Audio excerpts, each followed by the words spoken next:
The book of Leviticus, chapter 1. And Jehovah called unto Moses, and spake unto him out of the tent of meeting, saying, Speak unto the children of Israel, and say unto them, When any man of you offereth an oblation unto Jehovah, ye shall offer your oblation of the cattle, even of the herd and of the flock. If his oblation be a burnt offering of the herd, he shall offer it a male without blemish.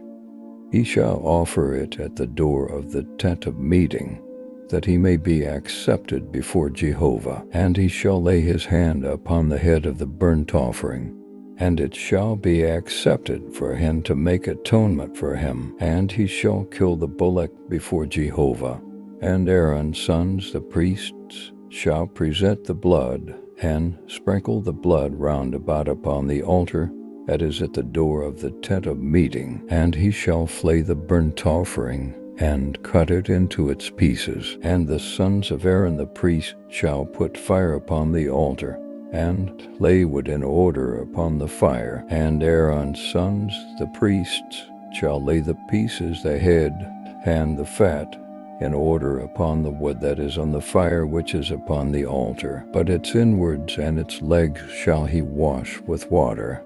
And the priest shall burn the whole on the altar for a burnt offering, an offering made by fire, of a sweet savor unto Jehovah. And if his oblation be of the flock, of the sheep, or of the goats, for a burnt offering, he shall offer it a male without blemish. And he shall kill it on the side of the altar northward before Jehovah.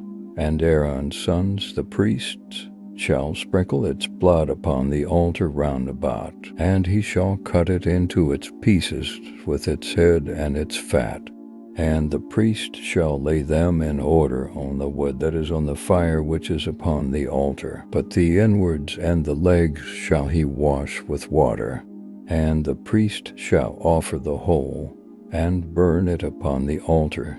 It is a burnt offering, an offering made by fire, of a sweet savor unto Jehovah. And if his oblation to Jehovah be a burnt offering of birds, then he shall offer his oblation of turtle doves, or of young pigeons. And the priest shall bring it unto the altar, and wring off its head, and burn it on the altar.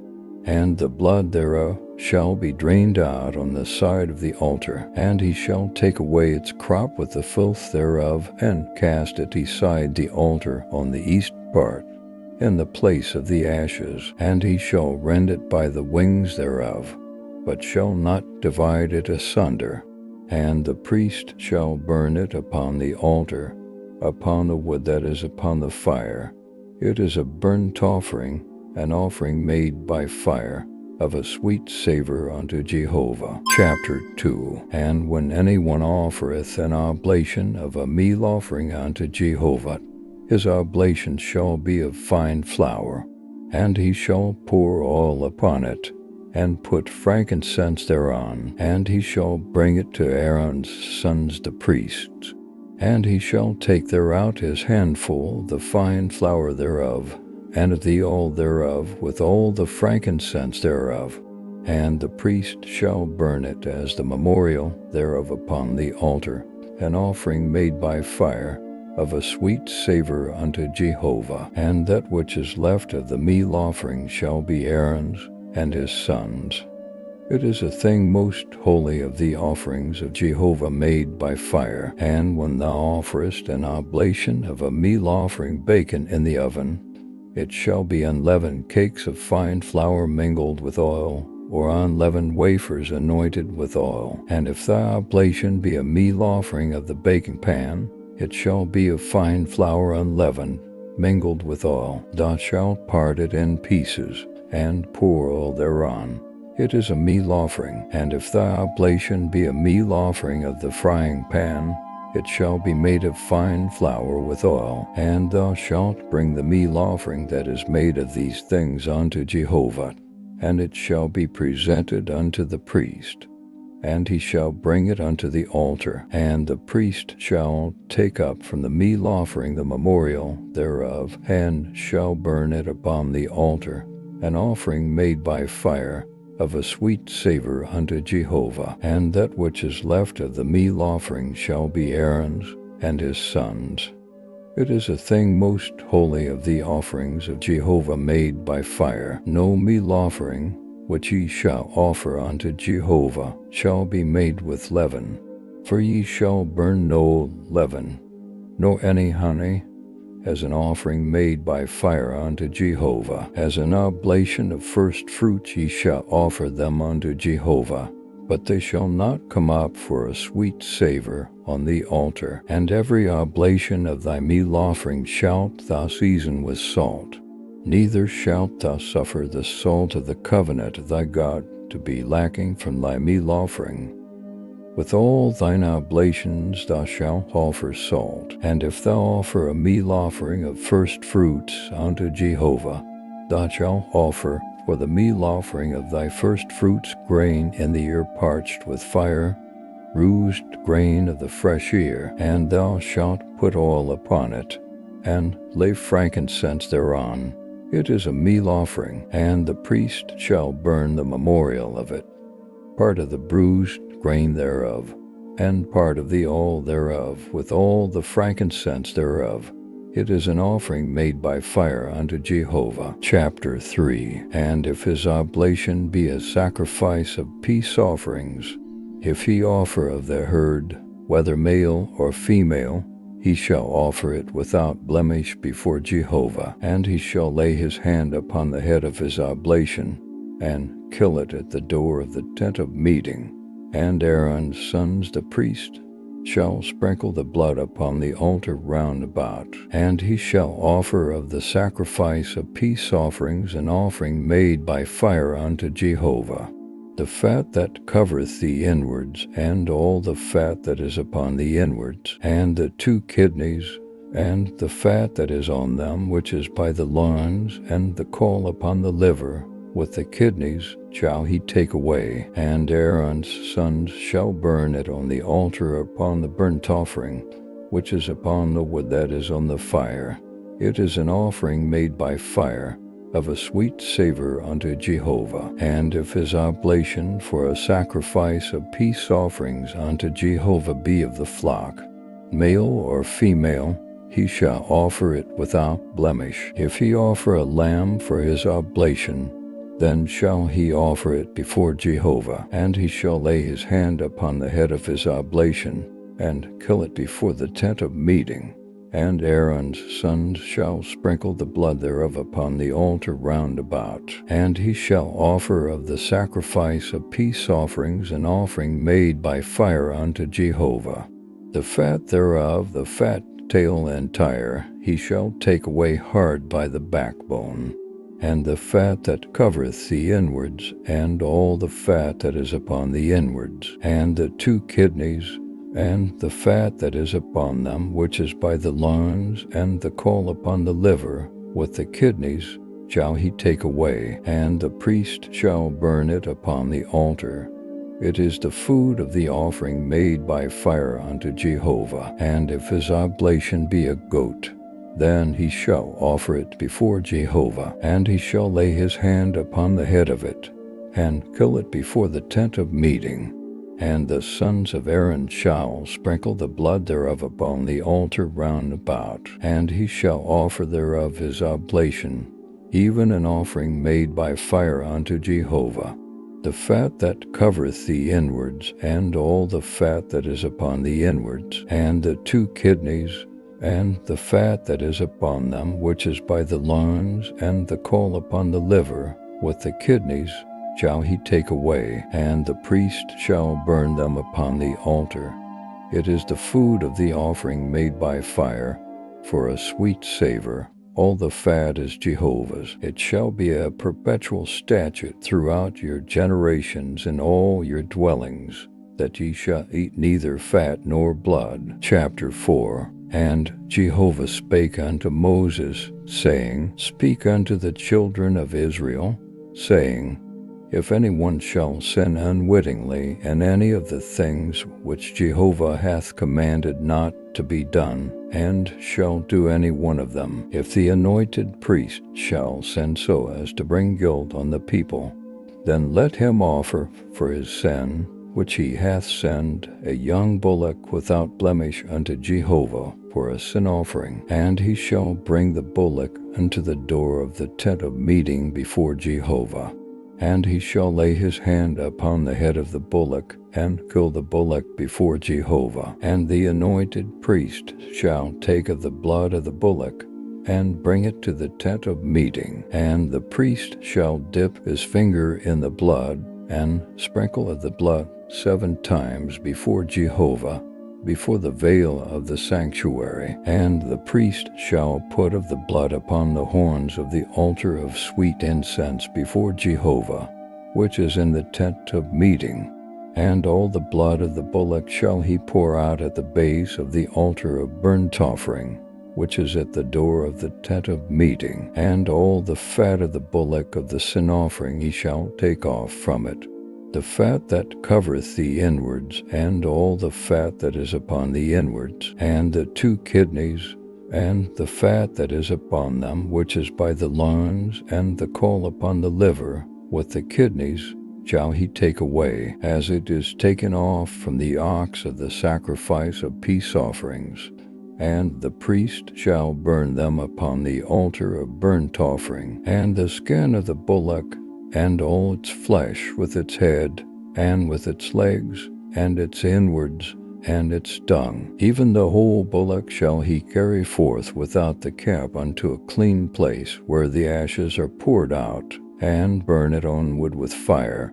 Where the ashes are poured out shall it be burnt. And if the whole congregation of Israel and the thing be hid from the eyes of the assembly, and they have done any of the things which Jehovah hath commanded not to be done, and are guilty, when the sin wherein they have sinned is known, then the assembly shall offer a young bullock for a sin offering, and bring it before the tent of meeting. And the elders of the congregation shall lay their hands upon the head of the bullock before Jehovah. And the bullock shall be killed before Jehovah. And the anointed priest shall bring of the blood of the bullock to the tent of meeting. And the priest shall dip his finger in the blood, and sprinkle it 7 times before Jehovah, before the veil. And he shall put of the blood upon the horns of the altar which is before Jehovah, that is in the tent of meeting. And all the blood shall he pour out at the base of the altar of burnt offering, which is at the door of the tent of meeting. And all the fat thereof shall he take off from it, and burn it upon the altar. Thus shall he do with the bullock, as he did with the bullock of the sin offering, so shall he do with this. And the priest shall make atonement for them, and they shall be forgiven. And he shall carry forth the bullock without the cap, and burn it as he burned the first bullock.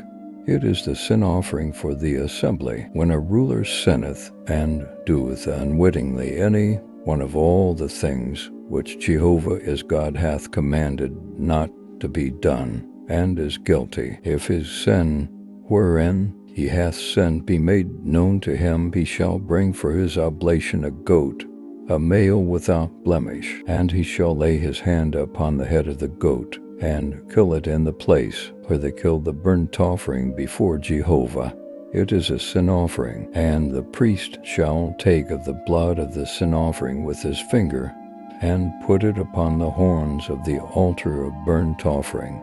And the blood thereof shall he pour out at the base of the altar of burnt offering. And all the fat thereof shall he burn upon the altar, as the fat of the sacrifice of peace offerings. And the priest shall make atonement for him as concerning his sin, and he shall be forgiven. And if any one of the common people sin unwittingly in doing any of the things which Jehovah hath commanded not to be done, and be guilty, if his sin which he hath sinned be made known to him, then he shall bring for his oblation a goat, a female without blemish, for his sin which he hath sinned. And he shall lay his hand upon the head of the sin offering, and kill the sin offering in the place of burnt offering. And the priest shall take of the blood thereof with his finger, and put it upon the horns of the altar of burnt offering. And all the blood thereof shall he pour out at the base of the altar, and all the fat thereof shall he take away, as the fat is taken away from off the sacrifice of peace offerings. And the priest shall burn it upon the altar for a sweet savor unto Jehovah.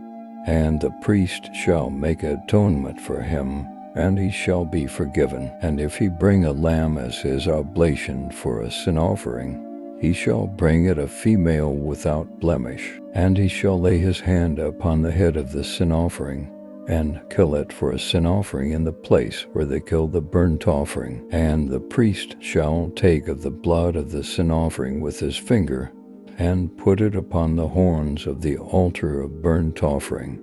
And all the blood thereof shall he pour out at the base of the altar, and all the fat thereof shall he take away, as the fat of the lamb is taken away from the sacrifice of peace offerings. And the priest shall burn them on the altar, upon the offerings of Jehovah made by fire. And the priest shall make atonement for him as touching his sin, that he hath sinned, and he shall be forgiven. Chapter 5. And if any one sin, in that he heareth the voice of adoration, he being a witness, whether he hath seen or known, if he do not utter it, then he shall bear his iniquity. Or if any one touch any unclean thing, whether it be the carcass of an unclean beast, or the carcass of unclean cattle, or the carcass of unclean creeping things, and it be hidden from him, and he be unclean, then he shall be guilty. Or if he touch the uncleanness of man, whatsoever his uncleanness be wherewith he is unclean, and it be hid from him, when he knoweth of it, then he shall be guilty. Or if any one swear rashly with his lips to do evil, or to do good, whatsoever it be, that a man shall utter rashly with an oath, and it be hid from him, when he knoweth of it, then he shall be guilty in one of these things. And it shall be, when he shall be guilty in one of these things, that he shall confess that wherein he hath sinned, and he shall bring his trespass offering unto Jehovah for his sin which he hath sinned, a female from the flock, a lamb or a goat for a sin offering. And the priest shall make atonement for him as concerning his sin. And if his means suffice not for a lamb, then he shall bring his trespass offering for that wherein he hath sinned, to turtle doves or 2 young pigeons unto Jehovah, one for a sin offering, and the other for a burnt offering. And he shall bring them unto the priest, who shall offer that which is for the sin offering first, and wring off its head from its neck, but shall not divide it asunder. And he shall sprinkle of the blood of the sin offering upon the side of the altar, and the rest of the blood shall be drained out at the base of the altar. It is a sin offering. And he shall offer the second for a burnt offering, according to the ordinance. And the priest shall make atonement for him as concerning his sin which he hath sinned, and he shall be forgiven. But if his means suffice not for 2 turtle doves, or 2 young pigeons, then he shall bring his oblation for that wherein he hath sinned, the 10th part of an ephah of fine flour for a sin offering. He shall put no oil upon it, neither shall he put any frankincense thereon, for it is a sin offering. And he shall bring it to the priest, and the priest shall take his handful of it as the memorial thereof, and burn it on the altar, upon the offerings of Jehovah made by fire. It is a sin offering. And the priest shall make atonement for him as touching his sin, that he hath sinned in any of these things, and he shall be forgiven. And the remnant shall be the priest's, as the meal offering. And Jehovah spake unto Moses, saying, If any one commit a trespass, and sin unwittingly in the holy things of Jehovah, then he shall bring his trespass offering unto Jehovah, a ram without blemish out of the flock, according to thy estimation in silver by shekels, after the shekel of the sanctuary, for a trespass offering. And he shall make restitution for that which he hath done amiss in the holy thing, and shall add the 5th part thereto, and give it unto the priest. And the priest shall make atonement for him with the ram of the trespass offering, and he shall be forgiven. And if any one sin, and do any of the things which Jehovah hath commanded not to be done, though he knew it not, yet is he guilty, and shall bear his iniquity. And he shall bring a ram without blemish out of the flock, according to thy estimation, for a trespass offering unto the priest. And the priest shall make atonement for him concerning the thing wherein he erred unwittingly, and knew it not, and he shall be forgiven. It is a trespass offering. He is certainly guilty before Jehovah. Chapter 6. And Jehovah spake unto Moses, saying, If any one sin, and commit a trespass against Jehovah, and deal falsely with his neighbor in a matter of deposit, or of bargain, or of robbery, or have oppressed his neighbor, or have found that which was lost, and deal falsely therein, and swear to a lie, in any of all these things that a man doeth, sinning therein, then it shall be, if he hath sinned and is guilty, that he shall restore that which he took by robbery, or the thing which he hath gotten by oppression, or the deposit which was committed to him, or the lost thing which he found, or anything about which he hath sworn falsely. He shall even restore it in full, and shall add the 5th part more thereto. Unto him to whom it appertaineth shall he give it, in the day of his being found guilty. And he shall bring his trespass offering unto Jehovah, a ram without blemish out of the flock, according to thy estimation, for a trespass offering unto the priest. And the priest shall make atonement for him before Jehovah, and he shall be forgiven concerning whatsoever he doeth, so as to be guilty thereby. And Jehovah spake unto Moses, saying, Command Aaron and his sons, saying, This is the law of the burnt offering. The burnt offering shall be on the hearth upon the altar all night unto the morning, and the fire of the altar shall be kept burning thereon. And the priest shall put on his linen garment, and his linen breeches shall he put upon his flesh, and he shall take up the ashes whereato the fire hath consumed the burnt offering on the altar, and he shall put them beside the altar. And he shall put off his garments, and put on other garments, and carry forth the ashes without the camp unto a clean place. And the fire upon the altar shall be kept burning thereon, it shall not go out. And the priest shall burn wood on it every morning, and he shall lay the burnt offering in order upon it, and shall burn thereon the fat of the peace offerings. Fire shall be kept burning upon the altar continually, it shall not go out. And this is the law of the meal offering. The sons of Aaron shall offer it before Jehovah, before the altar, and he shall take up therefrom his handful of the fine flour of the meal offering, and of the oil thereof, and all the frankincense which is upon the meal offering, and shall burn it upon the altar for a sweet savor, as the memorial thereof unto Jehovah. And that which is left thereof shall Aaron and his sons eat. It shall be eaten without leaven in a holy place.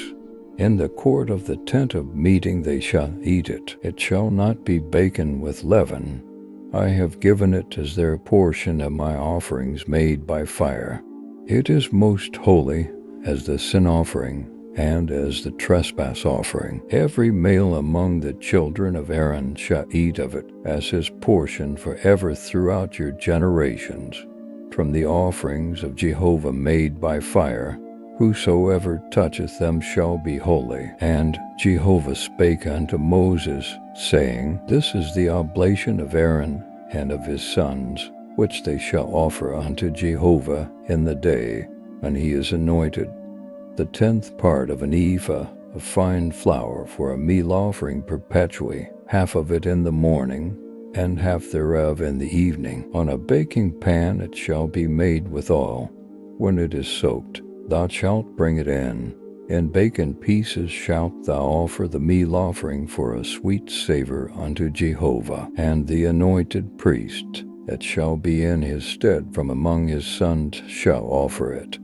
By a statute, forever it shall be wholly burnt unto Jehovah, and every meal offering of the priest shall be wholly burnt.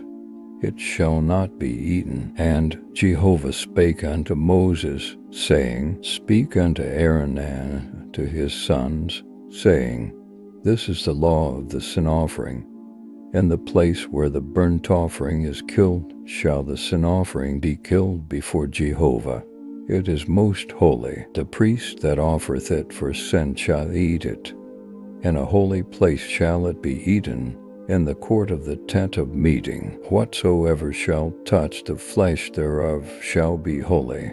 And when there is sprinkled of the blood thereof upon any garment, thou shalt wash that whereon it was sprinkled in a holy place, but the earthen vessel wherein it is boiled shall be broken.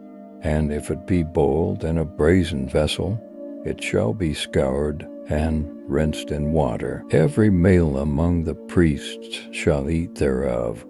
It is most holy, and no sin offering, whereof any of the blood is brought into the tent of meeting to make atonement in the holy place, shall be eaten. It shall be burnt with fire. Chapter 7. And this is the law of the trespass offering. It is most holy. In the place where they kill the burnt offering shall they kill the trespass offering, and the blood thereof shall he sprinkle upon the altar round about, and he shall offer of it all the fat thereof, the fat tail, and the fat that covereth the inwards, and the 2 kidneys, and the fat that is on them, which is by the loins, and the caul upon the liver, with the kidneys shall he take away, and the priest shall burn them upon the altar for an offering made by fire unto Jehovah. It is a trespass offering. Every male among the priests shall eat thereof. It shall be eaten in a holy place. It is most holy. As is the sin offering, so is the trespass offering. There is one law for them. The priest that maketh atonement therewith, he shall have it. And the priest that offereth any man's burnt offering, even the priest shall have to himself the skin of the burnt offering which he hath offered. And every meal offering that is baken in the oven, and all that is dressed in the frying pan, and on the baking pan, shall be the priest's that offereth it. And every meal offering, mingled with oil or dry, shall all the sons of Aaron have, one as well as another. And this is the law of the sacrifice of peace offerings, which one shall offer unto Jehovah. If he offer it for a thanksgiving, then he shall offer with the sacrifice of thanksgiving unleavened cakes mingled with oil, and unleavened wafers anointed with oil, and cakes mingled with oil of fine flour soaked. With cakes of leavened bread he shall offer his oblation with the sacrifice of his peace offerings for thanksgiving, and of it he shall offer one out of each oblation for a heave offering unto Jehovah. It shall be the priest's that sprinkleth the blood of the peace offerings, and the flesh of the sacrifice of his peace offerings for thanksgiving shall be eaten on the day of his oblation. He shall not leave any of it until the morning. But if the sacrifice of his oblation be a vow or a freewill offering, it shall be eaten on the day that he offereth his sacrifice. And on the morrow that which remaineth of it shall be eaten. But that which remaineth of the flesh of the sacrifice on the 3rd day shall be burnt with fire. And if any of the flesh of the sacrifice of his peace offerings be eaten on the 3rd day, it shall not be accepted, neither shall it be imputed unto him that offereth it. It shall be an abomination, and the soul that eateth of it shall bear his iniquity, and the flesh that toucheth any unclean thing shall not be eaten, it shall be burnt with fire. And as for the flesh, every one that is clean shall eat thereof, but the soul that eateth of the flesh of the sacrifice of peace offerings that pertain unto Jehovah, having his uncleanness upon him, that soul shall be cut off from his people. And when any one shall touch any unclean thing, the uncleanness of man, or an unclean beast, or any unclean abomination, and eat of the flesh of the sacrifice of peace offerings, which pertain unto Jehovah, that soul shall be cut off from his people. And Jehovah spake unto Moses, saying, Speak unto the children of Israel, saying, Ye shall eat no fat of ox or sheep or goat, and the fat of that which dieth of itself, and the fat of that which is torn of beasts may be used for any other service, but ye shall in no wise eat of it. For whosoever eateth the fat of the beast, of which men offer an offering made by fire unto Jehovah, even the soul that eateth it shall be cut off from his people. And ye shall eat no manner of blood, whether it be a bird or a beast, in any of your dwellings. Whosoever it be that eateth any blood, that soul shall be cut off from his people. And Jehovah spake unto Moses, saying, Speak unto the children of Israel, saying, He that offereth the sacrifice of his peace offerings unto Jehovah shall bring his oblation unto Jehovah out of the sacrifice of his peace offerings. His own hands shall bring the offerings of Jehovah made by fire. The fat with the breast shall he bring, that the breast may be waved for a wave offering before Jehovah. And the priest shall burn the fat upon the altar. But the breast shall be Aaron's and his sons', and the right thigh shall ye give unto the priest for a heave offering out of the sacrifices of your peace offerings. He among the sons of Aaron that offereth the blood of the peace offerings, and the fat, shall have the right thigh for a portion. For the wave breast and the heave thigh have I taken of the children of Israel out of the sacrifices of their peace offerings, and have given them unto Aaron the priest and unto his sons as their portion forever from the children of Israel. This is the anointing portion of Aaron, and the anointing portion of his sons, out of the offerings of Jehovah made by fire in the day.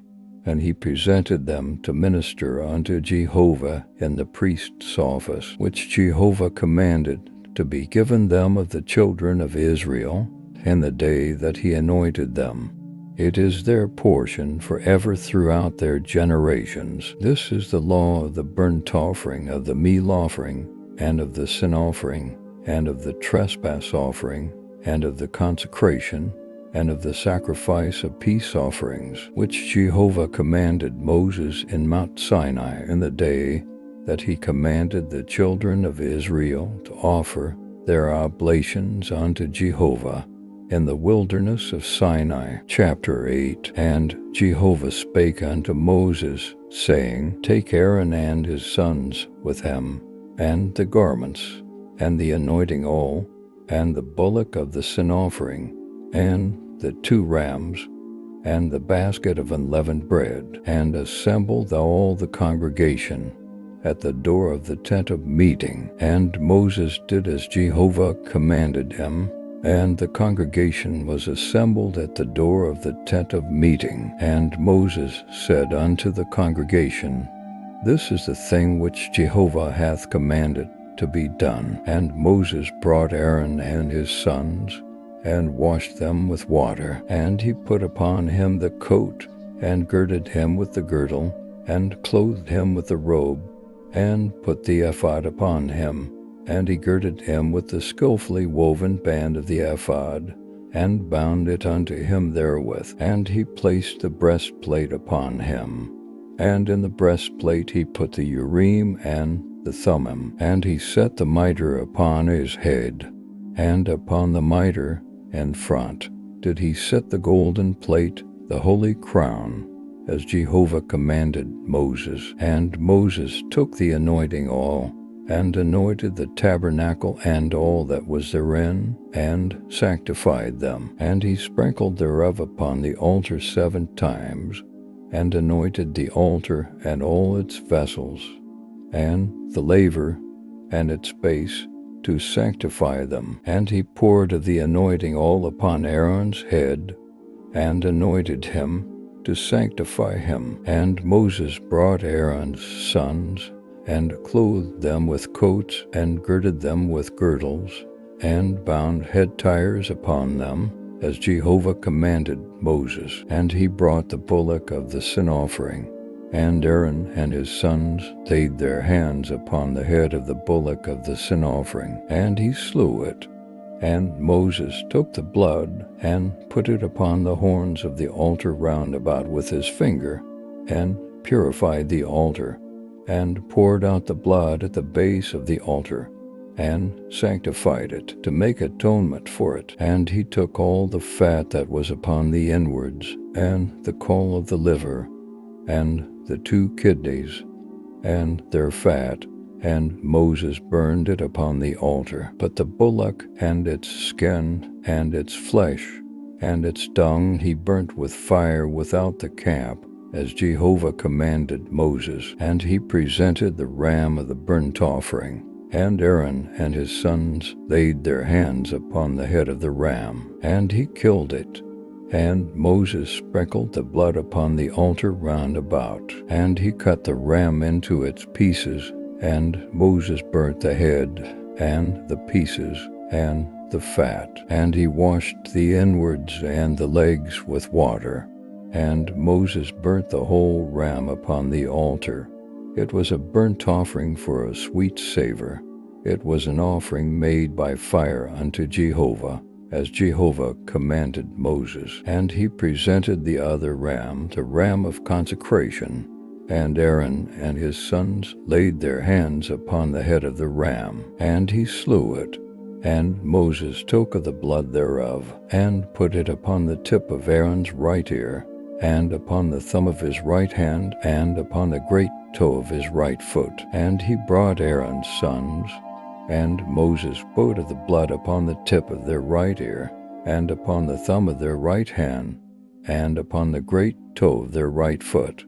And Moses sprinkled the blood upon the altar round about. And he took the fat, and the fat tail, and all the fat that was upon the inwards, and the caul of the liver, and the 2 kidneys, and their fat, and the right thigh. And out of the basket of unleavened bread that was before Jehovah, he took 1 unleavened cake, and 1 cake of oiled bread, and 1 wafer, and placed them on the fat, and upon the right thigh. And he put the whole upon the hands of Aaron, and upon the hands of his sons, and waved them for a wave offering before Jehovah. And Moses took them from off their hands, and burnt them on the altar upon the burnt offering.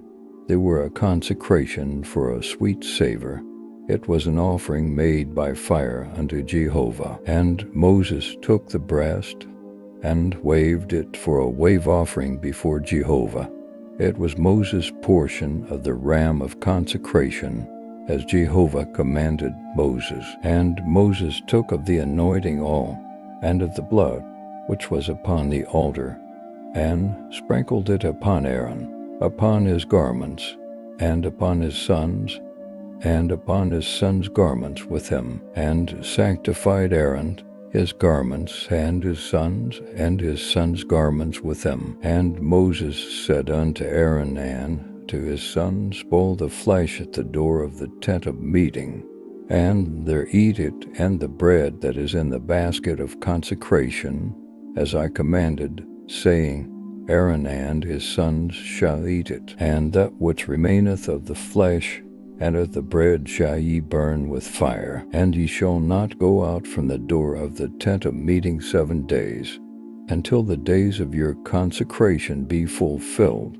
For he shall consecrate you 7 days, as hath been done this day, so Jehovah hath commanded to do, to make atonement for you. And at the door of the tent of meeting shall ye abide day and night 7 days, and keep the charge of Jehovah, that ye die not, for so I am commanded. And Aaron and his sons did all the things which Jehovah commanded by Moses. Chapter 9. And it came to pass on the 8th day that Moses called Aaron and his sons, and the elders of Israel. And he said unto Aaron, Take thee a calf of the herd for a sin offering, and a ram for a burnt offering, without blemish, and offer them before Jehovah. And unto the children of Israel thou shalt speak, saying, Take ye a he-goat for a sin offering, and a calf and a lamb, both a year old, without blemish, for a burnt offering, and an ox and a ram for peace offerings, to sacrifice before Jehovah, and a meal offering mingled with oil. For 2 days Jehovah appeareth unto you. And they brought that which Moses commanded before the tent of meeting. And all the congregation drew near and stood before Jehovah. And Moses said, This is the thing which Jehovah commanded that ye should do. And the glory of Jehovah shall appear unto you. And Moses said unto Aaron, Draw near unto the altar, and offer thy sin offering, and thy burnt offering, and make atonement for thyself and for the people, and offer the oblation of the people, and make atonement for them, as Jehovah commanded. So Aaron drew near unto the altar, and slew the calf of the sin offering, which was for himself. And the sons of Aaron presented the blood unto him, and he dipped his finger in the blood, and put it upon the horns of the altar, and poured out the blood at the base of the altar. But the fat, and the kidneys, and the caul from the liver of the sin offering he burnt upon the altar, as Jehovah commanded Moses. And the flesh and the skin he burnt with fire without the camp. And he slew the burnt offering, and Aaron's sons delivered unto him the blood, and he sprinkled it upon the altar round about. And they delivered the burnt offering unto him piece by piece, and the head, and he burnt them upon the altar. And he washed the inwards and the legs, and burnt them upon the burnt offering on the altar. And he presented the people's oblation, and took the goat of the sin offering which was for the people, and slew it, and offered it for sin as the first. And he presented the burnt offering, and offered it according to the ordinance. And he presented the meal offering, and filled his hand therefrom, and burnt it upon the altar, besides the burnt offering of the morning. He slew also the ox and the ram, the sacrifice of peace offerings, which was for the people. And Aaron's sons delivered unto him the blood, which he sprinkled upon the altar round about, and the fat of the ox, and of the ram the fat tail, and that which covereth the inwards, and the kidneys, and the caul of the liver. And they put the fat upon the breasts, and he burnt the fat upon the altar. And the breast and the right thigh Aaron wave for a wave offering before Jehovah, as Moses commanded. And Aaron lifted up his hands toward the people, and blessed them. And he came down from offering the sin offering, and the burnt offering, and the peace offerings. And Moses and Aaron went into the tent of meeting, and came out, and blessed the people. And the glory of Jehovah appeared unto all the people. And there came forth fire from before Jehovah, and consumed upon the altar the burnt offering and the fat. And when all the people saw it, they shouted, and fell on their faces. Chapter 10. And Nadab and Abihu, the sons of Aaron, took each of them his censer, and put fire therein, and laid incense thereon, and offered strange fire before Jehovah, which he had not commanded them. And there came forth fire from before Jehovah, and devoured them, and they died before Jehovah. Then Moses said unto Aaron, This is it that Jehovah spake, saying, I will be sanctified in them that come nigh me, and before all the people I will be glorified. And Aaron held his peace. And Moses called Mishael and Elzaphan, the sons of Uzziel the uncle of Aaron, and said unto them, Draw near, carry your brethren from before the sanctuary out of the camp. So they drew near and carried them in their coats out of the camp, as Moses had said. And Moses said unto Aaron, and unto Eleazar, and unto Ithamar, his sons, Let not the hair of your heads go loose, neither rend your clothes, that ye die not, and that he be not wroth with all the congregation. But let your brethren, the whole house of Israel, bewail the burning which Jehovah hath kindled. And ye shall not go out from the door of the tent of meeting, lest ye die. For the anointing oil of Jehovah is upon you. And they did according to the word of Moses. And Jehovah spake unto Aaron, saying, Drink no wine nor strong drink, thou, nor thy sons with thee, when ye go into the tent of meeting, that ye die not. It shall be a statute forever throughout your generations, and that ye may make a distinction between the holy and the common, and between the unclean and the clean, and that ye may teach the children of Israel all the statutes which Jehovah hath spoken unto them by Moses. And Moses spake unto Aaron, and unto Eleazar, and unto Ithamar, his sons that were left, Take the meal offering that remaineth of the offerings of Jehovah made by fire, and eat it without leaven beside the altar, for it is most holy, and ye shall eat it in a holy place, because it is thy portion, and thy son's portion, of the offerings of Jehovah made by fire, for so I am commanded. And the wave breast and the heave thigh shall ye eat in a clean place, thou and thy sons, and thy daughters with thee, for they are given as thy portion, and thy son's portion, out of the sacrifices of the peace offerings of the children of Israel. The heave thigh and the wave breast shall they bring with the offerings made by fire of the fat, to wave it for a wave offering before Jehovah. And it shall be thine, and thy sons with thee, as a portion forever, as Jehovah hath commanded. And Moses diligently sought the goat of the sin offering, and behold, it was burnt.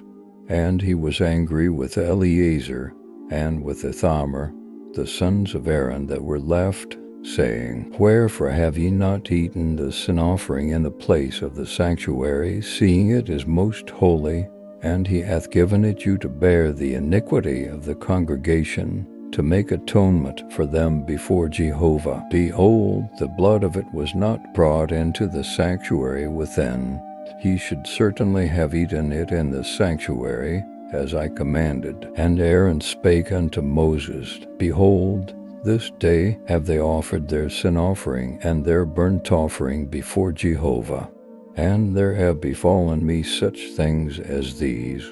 And if I had eaten the sin offering today, would it have been well-pleasing in the sight of Jehovah? And when Moses heard that, it was well-pleasing in his sight. Chapter 11. And Jehovah spake unto Moses and Aaron, saying unto them, Speak unto the children of Israel, saying, These are the living things which ye may eat among all the beasts that are on the earth. Whatsoever parteth the hoof, and is cloven-footed, and cheweth the cud among the beasts, that may ye eat. Nevertheless these shall ye not eat of them that chew the cud, or of them that part the hoof. The camel, because he cheweth the cud but parteth not the hoof, he is unclean unto you. And the coney, because he cheweth the cud but parteth not the hoof, he is unclean unto you. And the hare, because she cheweth the cud but parteth not the hoof,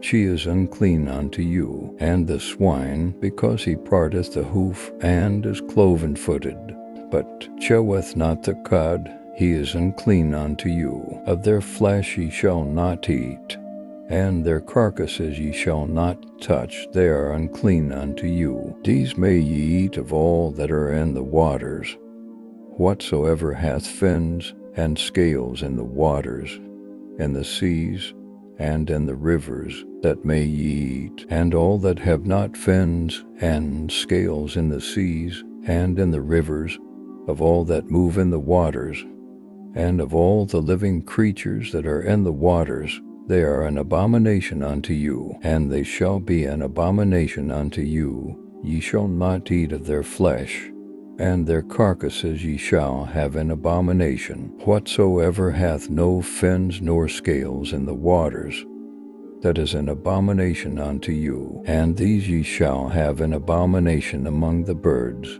They shall not be eaten, they are an abomination. The eagle, and the jereagle, and the osprey, and the kite, and the falcon after its kind, every raven after its kind, and the ostrich, and the nighthawk, and the seamew, and the hawk after its kind, and the little owl, and the cormorant, and the great owl, and the horned owl, and the pelican, and the vulture, and the stork, the heron after its kind, and the hoopoe, and the bat. All winged creeping things that go upon all fours are an abomination unto you. Yet these may ye eat of all winged creeping things that go upon all fours, which have legs above their feet, wherewith to leap upon the earth. Even these of them ye may eat: the locust after its kind, and the boll locust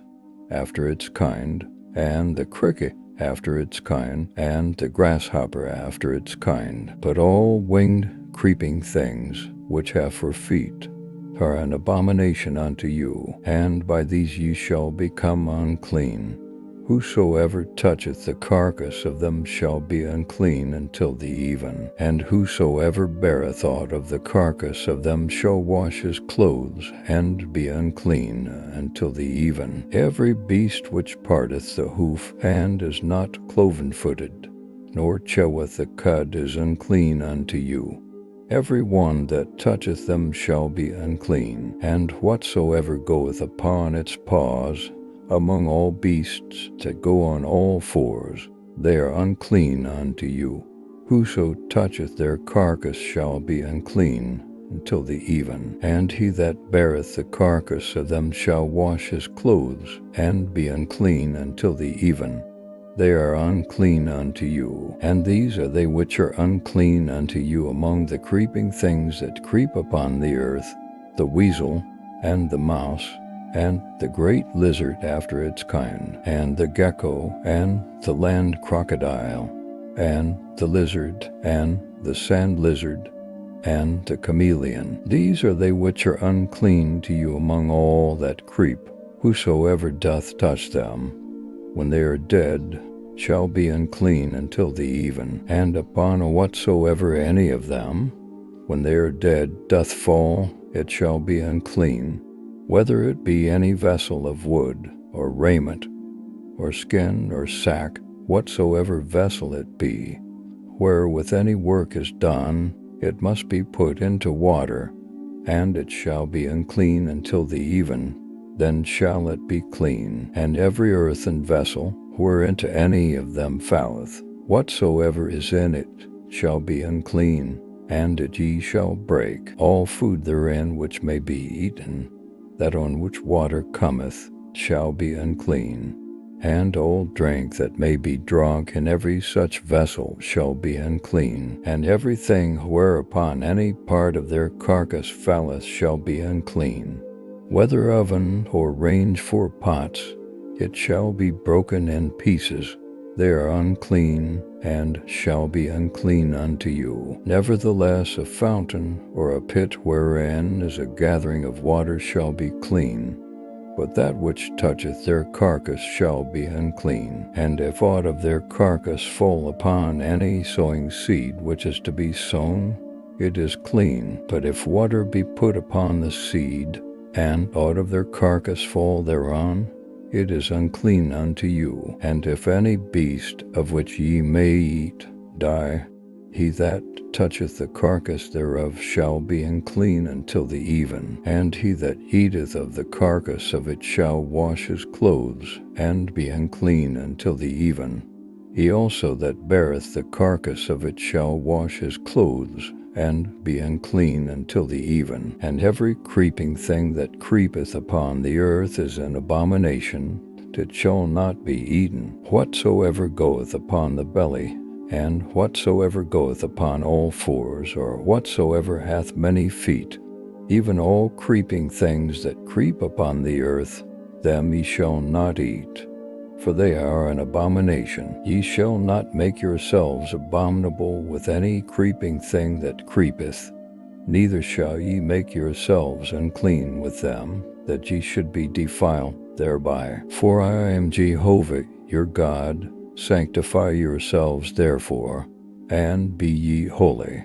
For I am holy, neither shall ye defile yourselves with any manner of creeping thing that moveth upon the earth. For I am Jehovah that brought you up out of the land of Egypt, to be your God. Ye shall therefore be holy, for I am holy. This is the law of the beast, and of the bird, and of every living creature that moveth in the waters, and of every creature that creepeth upon the earth, to make a distinction between the unclean and the clean, and between the living thing that may be eaten and the living thing that may not be eaten. Chapter 12. And Jehovah spake unto Moses, saying, Speak unto the children of Israel, saying, If a woman conceive seed, and bear a man-child, then she shall be unclean 7 days. As in the days of the impurity of her sickness shall she be unclean. And in the 8th day the flesh of his foreskin shall be circumcised, and she shall continue in the blood of her purify 33 days. She shall touch no hallowed thing, nor come into the sanctuary, until the days of her purify be fulfilled. But if she bear a maid child, then she shall be unclean 2 weeks, as in her impurity, and she shall continue in the blood of her purify 66 days. And when the days of her purify are fulfilled, for a son or for a daughter, she shall bring a lamb a year old for a burnt offering, and a young pigeon, or a turtle dove for a sin offering, unto the door of the tent of meeting, unto the priest. And he shall offer it before Jehovah, and make atonement for her, and she shall be cleansed from the fountain of her blood. This is the law for her that beareth, whether a male or a female. And if her means suffice not for a lamb, then she shall take 2 turtle doves, or 2 young pigeons, the one for a burnt offering, and the other for a sin offering. And the priest shall make atonement for her, and she shall be clean. Chapter 13. And Jehovah spake unto Moses and unto Aaron, saying, When a man shall have in the skin of his flesh a rising, or a scab, or a bright spot, and it become in the skin of his flesh the plague of leprosy, then he shall be brought unto Aaron the priest, or unto one of his sons the priests. And the priest shall look on the plague in the skin of the flesh, and if the hair in the plague be turned white, and the appearance of the plague be deeper than the skin of his flesh, it is the plague of leprosy. And the priest shall look on him, and pronounce him unclean. And if the bright spot be white in the skin of his flesh, and the appearance thereof be not deeper than the skin, and the hair thereof be not turned white, then the priest shall shut up him that hath the plague 7 days. And the priest shall look on him the 7th day, and behold, if in his eyes the plague be at a stay, and the plague be not spread in the skin, Then the priest shall shut him up 7 days more, and the priest shall look on him again the 7th day. And behold, if the plague be dim, and the plague be not spread in the skin, then the priest shall pronounce him clean.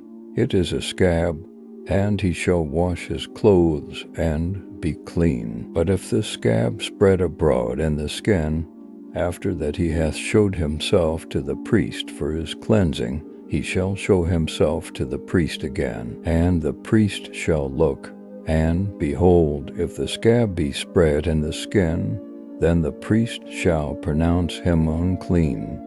It is leprosy. When the plague of leprosy is in a man, then he shall be brought unto the priest, and the priest shall look, and behold, if there be a white rising in the skin, and it have turned the hair white, and there be quick raw flesh in the rising, it is an old leprosy in the skin of his flesh, and the priest shall pronounce him unclean. He shall not shut him up, for he is unclean. And if the leprosy break out abroad in the skin, and the leprosy cover all the skin of him that hath the plague from his head even to his feet, as far as appeareth to the priest, then the priest shall look, and behold, if the leprosy have covered all his flesh, he shall pronounce him clean that hath the plague. It is all turned white. He is clean, but whensoever raw flesh appeareth in him, he shall be unclean. And the priest shall look on the raw flesh, and pronounce him unclean. The raw flesh is unclean. It is leprosy. Or if the raw flesh turn again, and be changed unto white, then he shall come unto the priest, and the priest shall look on him, and behold, if the plague be turned into white, then the priest shall pronounce him clean that hath the plague. He is clean. And when the flesh hath in the skin thereof a boil, and it is healed, and in the place of the boil there is a white rising, or a bright spot, reddish white, then it shall be showed to the priest, and the priest shall look, and behold, if the appearance thereof be lower, and the skin, and the hair thereof be turned white, then the priest shall pronounce him unclean. It is the plague of leprosy, it hath broken out in the boil. But if the priest look on it, and behold, there be no white hairs therein, and it be not lower than the skin, but be dim, then the priest shall shut him up 7 days. And if it spread abroad in the skin, then the priest shall pronounce him unclean.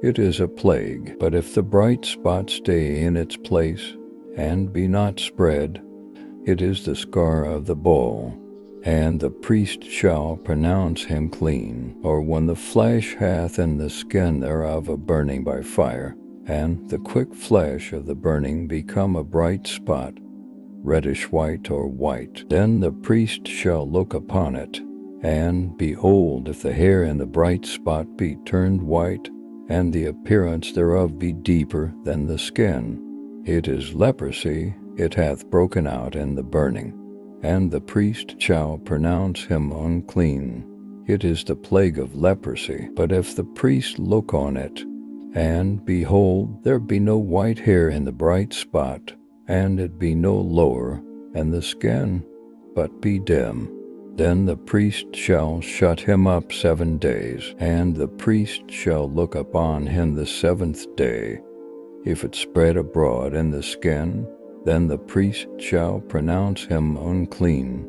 It is the plague of leprosy. And if the bright spot stay in its place, and be not spread in the skin, but be dim, it is the rising of the burning, and the priest shall pronounce him clean.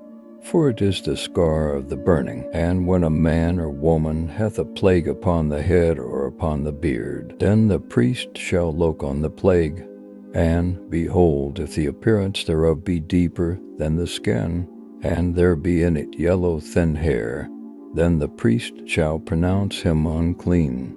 It is a scole, it is leprosy of the head or of the beard. And if the priest look on the plague of the scole, and behold, the appearance thereof be not deeper than the skin, and there be no black hair in it, then the priest shall shut up him that hath the plague of the skull 7 days, and in the 7th day the priest shall look on the plague. And behold, if the skull be not spread, and there be in it no yellow hair, and the appearance of the skull be not deeper than the skin, then he shall be shaven, but the skull shall he not shave. And the priest shall shut up him that hath the skull 7 days more, and in the 7th day the priest shall look on the skull. And behold, if the skull be not spread in the skin, and the appearance thereof be not deeper than the skin, then the priest shall pronounce him clean, and he shall wash his clothes and be clean. But if the skull spread abroad in the skin after his cleansing, then the priest shall look on him. And behold, if the skull be spread in the skin, the priest shall not seek for the yellow hair, he is unclean. But if in his eyes the skull be at a stay, and black hair be grown up therein, the skull is healed, he is clean, and the priest shall pronounce him clean. And when a man or a woman hath in the skin of the flesh bright spots, even white bright spots, then the priest shall look.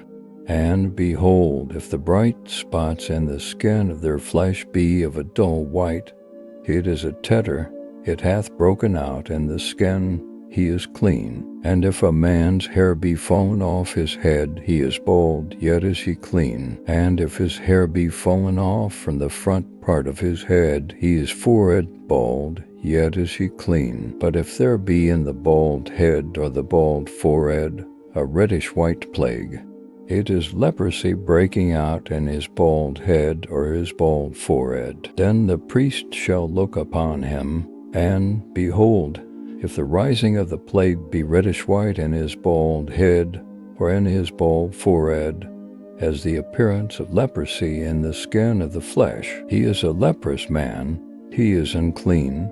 The priest shall surely pronounce him unclean.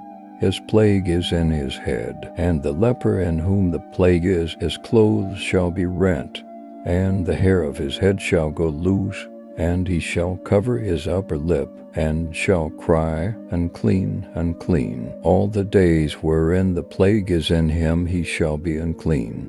He is unclean. He shall dwell alone.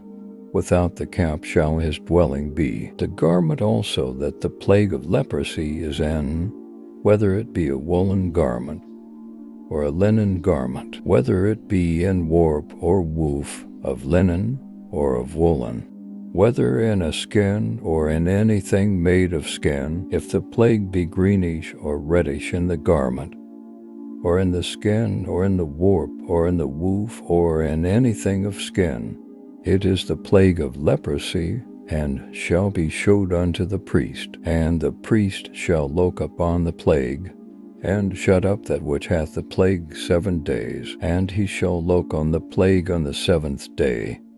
If the plague be spread in the garment, either in the warp, or in the woof, or in the skin, whatever service skin is used for, the plague is a fretting leprosy, it is unclean, and he shall burn the garment, whether the warp or the woof, in woolen or in linen, or anything of skin, wherein the plague is, for it is a fretting leprosy, it shall be burnt in the fire. And if the priest shall look, and behold, the plague be not spread in the garment, either in the warp, or in the woof, or in anything of skin, then the priest shall command that they wash the thing wherein the plague is, and he shall shut it up 7 days more. And the priest shall look, after that the plague is washed, and behold, if the plague have not changed its color, and the plague be not spread, it is unclean. Thou shalt burn it in the fire. It is a fret, whether the bareness be within or without. And if the priest look, and behold, the plague be dim after the washing thereof, then he shall rend it out of the garment, or out of the skin, or out of the warp, or out of the woof. And if it appear still in the garment, either in the warp, or in the woof, or in anything of skin, it is breaking out. Thou shalt burn that wherein the plague is with fire, and the garment, either the warp, or the woof, or whatsoever thing of skin it be, which thou shalt wash. If the plague be departed from them, then it shall be washed the second time, and shall be clean. This is the law of the plague of leprosy in a garment of woolen or linen, either in the warp, or the woof, or anything of skin, to pronounce it clean, or to pronounce it unclean. Chapter 14. And Jehovah spake unto Moses, saying, This shall be the law of the leper in the day of his cleansing. He shall be brought unto the priest, and the priest shall go forth out of the camp, and the priest shall look. And behold, if the plague of leprosy be healed in the leper, then shall the priest command to take for him that is to be cleansed to living clean birds, and cedar wood, and scarlet, and hyssop. And the priest shall command to kill one of the birds in an earthen vessel, over running water. As for the living bird, he shall take it, and the cedar wood, and the scarlet, and the hyssop, and shall dip them, and the living bird, and the blood of the bird that was killed over the running water. And he shall sprinkle upon him that is to be cleansed from the leprosy 7 times, and shall pronounce him clean, and shall let go the living bird into the open field. And he that is to be cleansed shall wash his clothes, and shave off all his hair, and bathe himself in water, and he shall be clean. And after that he shall come into the camp, but shall dwell outside his tent 7 days. And it shall be on the 7th day that he shall shave all his hair off his head, and his beard, and his eyebrows. Even all his hair he shall shave off, and he shall wash his clothes, and he shall bathe his flesh in water, and he shall be clean. And on the 8th day he shall take 2 he-lambs without blemish, and 1 away lamb a year old without blemish, and 3/10 parts of an ephah of fine flour for a meal offering, mingled with all, and 1 log of all. And the priest that cleanseth him shall set the man that is to be cleansed, and those things before Jehovah, at the door of the tent of meeting. And the priest shall take 1 of the he-lambs, and offer him for a trespass offering, and the log of all, and wave them for a wave offering before Jehovah. And he shall kill the he-lamb in the place where they kill the sin offering and the burnt offering, in the place of the sanctuary. For as the sin offering is the priest's, so is the trespass offering. It is most holy. And the priest shall take of the blood of the trespass offering, and the priest shall put it upon the tip of the right ear of him that is to be cleansed, and upon the thumb of his right hand, and upon the great toe of his right foot. And the priest shall take of the log of all, and pour it into the palm of his own left hand. And the priest shall dip his right finger in the oil that is in his left hand, and shall sprinkle of the oil with his finger 7 times before Jehovah. And of the rest of the oil that is in his hand shall the priest put upon the tip of the right ear of him that is to be cleansed, and upon the thumb of his right hand, and upon the great toe of his right foot, upon the blood of the trespass offering. And the rest of the oil that is in the priest's hand he shall put upon the head of him that is to be cleansed. And the priest shall make atonement for him before Jehovah. And the priest shall offer the sin offering, and make atonement for him that is to be cleansed because of his uncleanness. And afterward he shall kill the burnt offering. And the priest shall offer the burnt offering and the meal offering upon the altar. And the priest shall make atonement for him, and he shall be clean. And if he be poor, and cannot get so much, then he shall take one he-lamb for a trespass offering to be waved, to make atonement for him, and 1/10 part of an ephah of fine flour mingled with all for a meal offering, and a log of oil, and 2 turtle doves, or 2 young pigeons, such as he is able to get, and the one shall be a sin offering, and the other a burnt offering. And on the 8th day he shall bring them for his cleansing unto the priest, unto the door of the tent of meeting, before Jehovah. And the priest shall take the lamb of the trespass offering, and the log of oil, and the priest shall wave them for a wave offering before Jehovah. And he shall kill the lamb of the trespass offering, and the priest shall take of the blood of the trespass offering, and put it upon the tip of the right ear of him that is to be cleansed, and upon the thumb of his right hand, and upon the great toe of his right foot. And the priest shall pour of the oil into the palm of his own left hand, and the priest shall sprinkle with his right finger some of the oil that is in his left hand 7 times before Jehovah. And the priest shall put of the oil that is in his hand upon the tip of the right ear of him that is to be cleansed, and upon the thumb of his right hand, and upon the great toe of his right foot, upon the place of the blood of the trespass offering. And the rest of the oil that is in the priest's hand he shall put upon the head of him that is to be cleansed, to make atonement for him before Jehovah. And he shall offer one of the turtle doves, or of the young pigeons, such as he is able to get, even such as he is able to get, to one for a sin offering, and the other for a burnt offering, with the meal offering. And the priest shall make atonement for him that is to be cleansed before Jehovah. Ozi, who is not able to get that which pertaineth to his cleansing. This is the law of him in whom is the plague of leper. And Jehovah spake unto Moses and unto Aaron, saying, When ye are come into the land of Canaan, which I give to you for a possession, and I put the plague of leprosy in a house of the land of your possession, then he that owneth the house shall come and tell the priest, saying, There seemeth to me to be as it were a plague in the house. And the priest shall command that they empty the house before the priest goeth in to see the plague, that all that is in the house be not made unclean. And afterward the priest shall go in to see the house, and he shall look on the plague.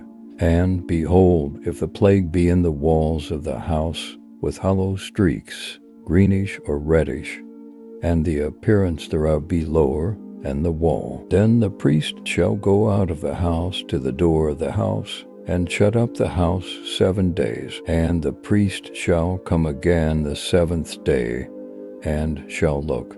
And behold, if the plague be spread in the walls of the house, then the priest shall command that they take out the stones in which the plague is, and cast them into an unclean place without the city. And he shall cause the house to be scraped within round about, and he shall pour out the mortar that they scrape off without the city into an unclean place. And they shall take other stones, and put them in the place of those stones. And he shall take other mortar, and shall plaster the house. And if the plague come again, and break out in the house, after that he hath taken out the stones, and after he hath scraped the house, and after it is plastered, then the priest shall come in and look. And behold, if the plague be spread in the house, it is a fretting leprosy in the house, it is unclean. And he shall break down the house, the stones of it, and the timber thereof, and all the mortar of the house. And he shall carry them forth out of the city into an unclean place. Moreover, he that goeth into the house all the while that it is shut up shall be unclean until the even. And he that lieth in the house shall wash his clothes, and he that eateth in the house shall wash his clothes. And if the priest shall come in and look, And behold, the plague hath not spread in the house, after the house was plastered. Then the priest shall pronounce the house clean, because the plague is healed. And he shall take to cleanse the house the birds, and cedar wood, and scarlet, and hyssop. And he shall kill one of the birds in an earthen vessel, over running water. And he shall take the cedar wood, and the hyssop, and the scarlet, and the living bird, and dip them in the blood of the slain bird, and in the running water, and sprinkle the house 7 times. And he shall cleanse the house with the blood of the bird, and with the running water, and with the living bird, and with the cedar wood, and with the hyssop, and with the scarlet. But he shall let go the living bird out of the city into the open field. So shall he make atonement for the house, and it shall be clean. This is the law for all manner of plague of leprosy, and for a scall, and for the leprosy of a garment, and for a house, and for a rising, and for a scab, and for a bright spot, to teach when it is unclean, and when it is clean. This is the law of leprosy. Chapter 15. And Jehovah spake unto Moses and Aaron, saying, Speak unto the children of Israel, and say unto them, When any man hath an issue out of his flesh, because of his issue he is unclean, and this shall be his uncleanness and his issue, whether his flesh run with his issue, or his flesh be stopped from his issue, it is his uncleanness. Every bed whereon he that hath the issue lieth shall be unclean, and everything whereon he sitteth shall be unclean. And whosoever toucheth his bed shall wash his clothes, and bathe himself in water, and be unclean until the even. And he that sitteth on anything whereon he that hath the issue sat shall wash his clothes, and bathe himself in water, and be unclean until the even. And he that toucheth the flesh of him that hath the issue shall wash his clothes, and bathe himself in water, and be unclean until the even. And if he that hath the issue spit upon him that is clean, then he shall wash his clothes, and bathe himself in water, and be unclean until the even. And what saddle soever he that hath the issue rideth upon shall be unclean. And whosoever toucheth anything that was under him shall be unclean until the even. And he that beareth those things shall wash his clothes, and bathe himself in water, and be unclean until the even. And whomsoever he that hath the issue toucheth, without having rinsed his hands in water, he shall wash his clothes, and bathe himself in water, and be unclean until the even. And the earthen vessel, which he that hath the issue toucheth, shall be broken, and every vessel of wood shall be rinsed in water. And when he that hath an issue is cleansed of his issue, then he shall number to himself 7 days for his cleansing, and wash his clothes. And he shall bathe his flesh in running water, and shall be clean. And on the 8th day he shall take to him 2 turtle doves, or 2 young pigeons, and come before Jehovah unto the door of the tent of meeting, and give them unto the priest. And the priest shall offer them, the one for a sin offering, and the other for a burnt offering. And the priest shall make atonement for him before Jehovah for his issue. And if any man's seed of copulation go out from him, then he shall bathe all his flesh in water, and be unclean until the even. And every garment, and every skin, whereon is the seed of copulation, shall be washed with water, and be unclean until the even. The woman also with whom a man shall lie with seed of copulation, they shall both bathe themselves in water, and be unclean until the even. And if a woman have an issue, and her issue and her flesh be blood, she shall be in her impurity 7 days. and whosoever toucheth her shall be unclean until the even, and everything that she lieth upon in her impurity shall be unclean. Everything also that she sitteth upon shall be unclean, and whosoever toucheth her bed shall wash his clothes, and bathe himself in water, and be unclean until the even. And whosoever toucheth anything that she sitteth upon shall wash his clothes, and bathe himself in water, and be unclean until the even. And if it be on the bed, or on anything whereon she sitteth, when he toucheth it, he shall be unclean until the even. And if any man lie with her, and her impurity be upon him, he shall be unclean 7 days. And every bed whereon he lieth shall be unclean. And if a woman have an issue of her blood many days, not in the time of her impurity, or if she have an issue beyond the time of her impurity, all the days of the issue of her uncleanness she shall be as in the days of her impurity. She is unclean. Every bed whereon she lieth all the days of her issue shall be unto her as the bed of her impurity.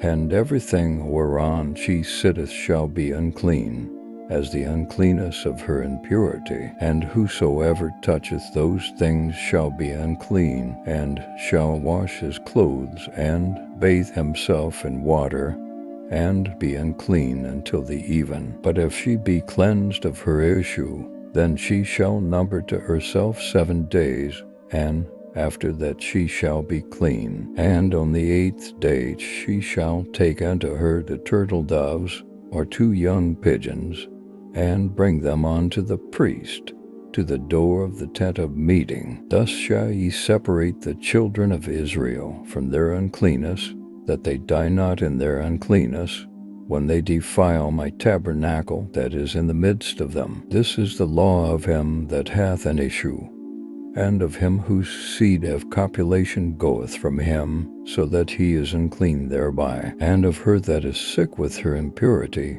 and of him that hath an issue, of the man, and of the woman, and of him that lieth with her that is unclean. Chapter 16. And Jehovah spake unto Moses after the death of the 2 sons of Aaron, when they drew near before Jehovah, and died. And Jehovah said unto Moses, Speak unto Aaron thy brother, that he come not at all times into the holy place, within the veil, before the mercy seat which is upon the ark, that he die not. For I will appear in the cloud upon the mercy seat. Herewith shall Aaron come into the holy place, with a young bullock for a sin offering, and a ram for a burnt offering. He shall put on the holy linen coat, and he shall have the linen breeches upon his flesh, and shall be girded with the linen girdle, and with the linen mitre shall he be attired.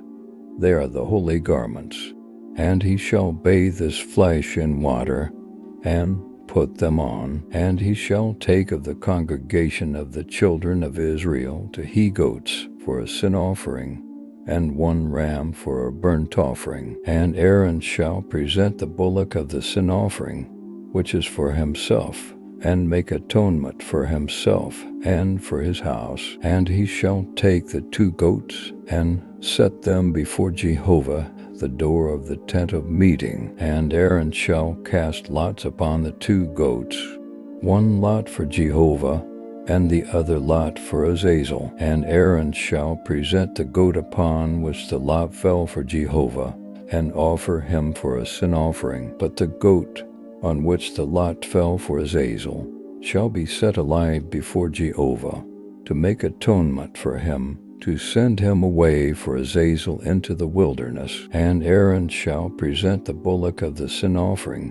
which is for himself, and shall make atonement for himself and for his house, and shall kill the bullock of the sin offering, which is for himself. And he shall take a censer full of coals of fire from off the altar before Jehovah, and his hands full of sweet incense beaten small, and bring it within the veil. And he shall put the incense upon the fire before Jehovah, that the cloud of the incense may cover the mercy seat that is upon the testimony, that he die not. And he shall take of the blood of the bullock, and sprinkle it with his finger upon the mercy seat on the east. And before the mercy seat shall he sprinkle of the blood with his fingers 7 times. Then shall he kill the goat of the sin offering, that is for the people, and bring his blood within the veil, and do with his blood as he did with the blood of the bullock, and sprinkle it upon the mercy seat, and before the mercy seat. And he shall make atonement for the holy place, because of the uncleannesses of the children of Israel, and because of their transgressions, even all their sins. And so shall he do for the tent of meeting, that dwelleth with them in the midst of their uncleannesses. And there shall be no man in the tent of meeting, when he goeth in to make atonement in the holy place, until he come out and have made atonement for himself, and for his household, and for all the assembly of Israel. And he shall go out unto the altar that is before Jehovah, and make atonement for it, and shall take of the blood of the bullock, and of the blood of the goat, and put it upon the horns of the altar round about. And he shall sprinkle of the blood upon it with his finger 7 times, and cleanse it, and hallow it from the uncleannesses of the children of Israel. And when he hath made an end of atoning for the holy place, and the tent of meeting, and the altar, he shall present the live goat. And Aaron shall lay both his hands upon the head of the live goat, and confess over him all the iniquities of the children of Israel, and all their transgressions, even all their sins. And he shall put them upon the head of the goat, and shall send him away by the hand of a man that is in readiness into the wilderness. And the goat shall bear upon him all their iniquities unto a solitary land.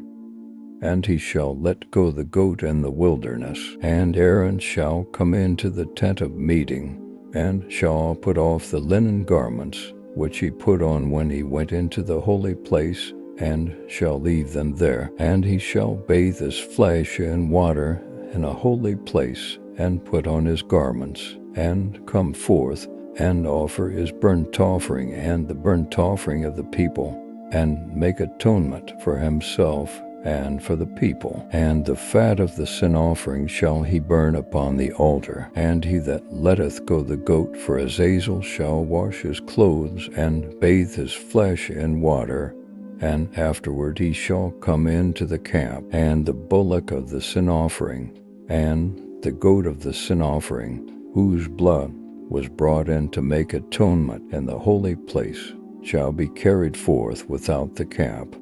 And they shall burn in the fire their skins, and their flesh, and their dung. And he that burneth them shall wash his clothes, and bathe his flesh in water, and afterward he shall come into the camp. And it shall be a statute forever unto you. In the 7th month, on the 10th day of the month, ye shall afflict your souls, and shall do no manner of work, the homeborn, or the stranger that sojourneth among you. For on this day shall atonement be made for you, to cleanse you.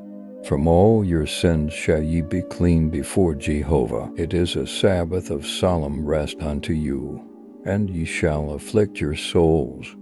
It is a statute forever. And the priest, who shall be anointed, and who shall be consecrated to be priest in his father's stead, shall make the atonement, and shall put on the linen garments, even the holy garments. And he shall make atonement for the holy sanctuary, and he shall make atonement for the tent of meeting and for the altar, and he shall make atonement for the priests, and for all the people of the assembly. And this shall be an everlasting statute unto you, to make atonement for the children of Israel because of all their sins once in the year. And he did as Jehovah commanded Moses. Chapter 17. And Jehovah spake unto Moses, saying, Speak unto Aaron, and unto his sons, and unto all the children of Israel, and say unto them, This is the thing which Jehovah hath commanded, saying, What man soever there be of the house of Israel, that killeth an ox or lamb or goat in the camp, or that killeth it without the camp, and hath not brought it unto the door of the tent of meeting to offer it as an oblation unto Jehovah before the tabernacle of Jehovah, blood shall be imputed unto that man. He hath shed blood, and that man shall be cut off from among his people, to the end that the children of Israel may bring their sacrifices, which they sacrifice in the open field, even that they may bring them unto Jehovah, unto the door of the tent of meeting, unto the priest, and sacrifice them for sacrifices of peace offerings unto Jehovah. And the priest shall sprinkle the blood upon the altar of Jehovah at the door of the tent of meeting, and burn the fat for a sweet savor unto Jehovah. And they shall no more sacrifice their sacrifices unto the he-goats, after which they play the harlot. This shall be a statute forever unto them throughout their generations. And thou shalt say unto them, Whatsoever man there be of the house of Israel, or of the strangers that sojourn among them, that offereth a burnt offering or sacrifice, and bringeth it not unto the door of the tent of meeting to sacrifice it unto Jehovah, that man shall be cut off from his people. And whatsoever man there be of the house of Israel, or of the strangers that sojourn among them, that eateth any manner of blood, I will set my face against that soul that eateth blood, and will cut him off from among his people. For the life of the flesh is in the blood, and I have given it to you upon the altar to make atonement for your souls. For it is the blood that maketh atonement by reason of the life. Therefore I said unto the children of Israel, No soul of you shall eat blood, neither shall any stranger that sojourneth among you eat blood. And whatsoever man there be of the children of Israel, or of the strangers that sojourn among them, who taketh in hunting any beast or bird that may be eaten, he shall pour out the blood thereof, and cover it with dust. For as to the life of all flesh, the blood thereof is all one with the life thereof. Therefore I said unto the children of Israel, Ye shall eat the blood of no manner of flesh. For the life of all flesh is the blood thereof. Whosoever eateth it shall be cut off. And every soul that eateth that which dieth of itself, or that which is torn of beasts, whether he be homeborn or a sojourner, he shall wash his clothes, and bathe himself in water, and be unclean until the even. Then shall he be clean. But if he wash them not, nor bathe his flesh, then he shall bear his iniquity. Chapter 18. And Jehovah spake unto Moses, saying, Speak unto the children of Israel, and say unto them, I am Jehovah your God. After the doings of the land of Egypt, wherein ye dwelt, shall ye not do, and after the doings of the land of Canaan, whither I bring you, shall ye not do, neither shall ye walk in their statutes. Mine ordinances shall ye do, and my statutes shall ye keep to walk therein. I am Jehovah your God. Ye shall therefore keep my statutes and mine ordinances, which if a man do, he shall live in them. I am Jehovah. None of you shall approach to any that are near of kin to him, to uncover their nakedness. I am Jehovah. The nakedness of thy father, even the nakedness of thy mother, shalt thou not uncover. She is thy mother, thou shalt not uncover her nakedness. The nakedness of thy father's wife shalt thou not uncover.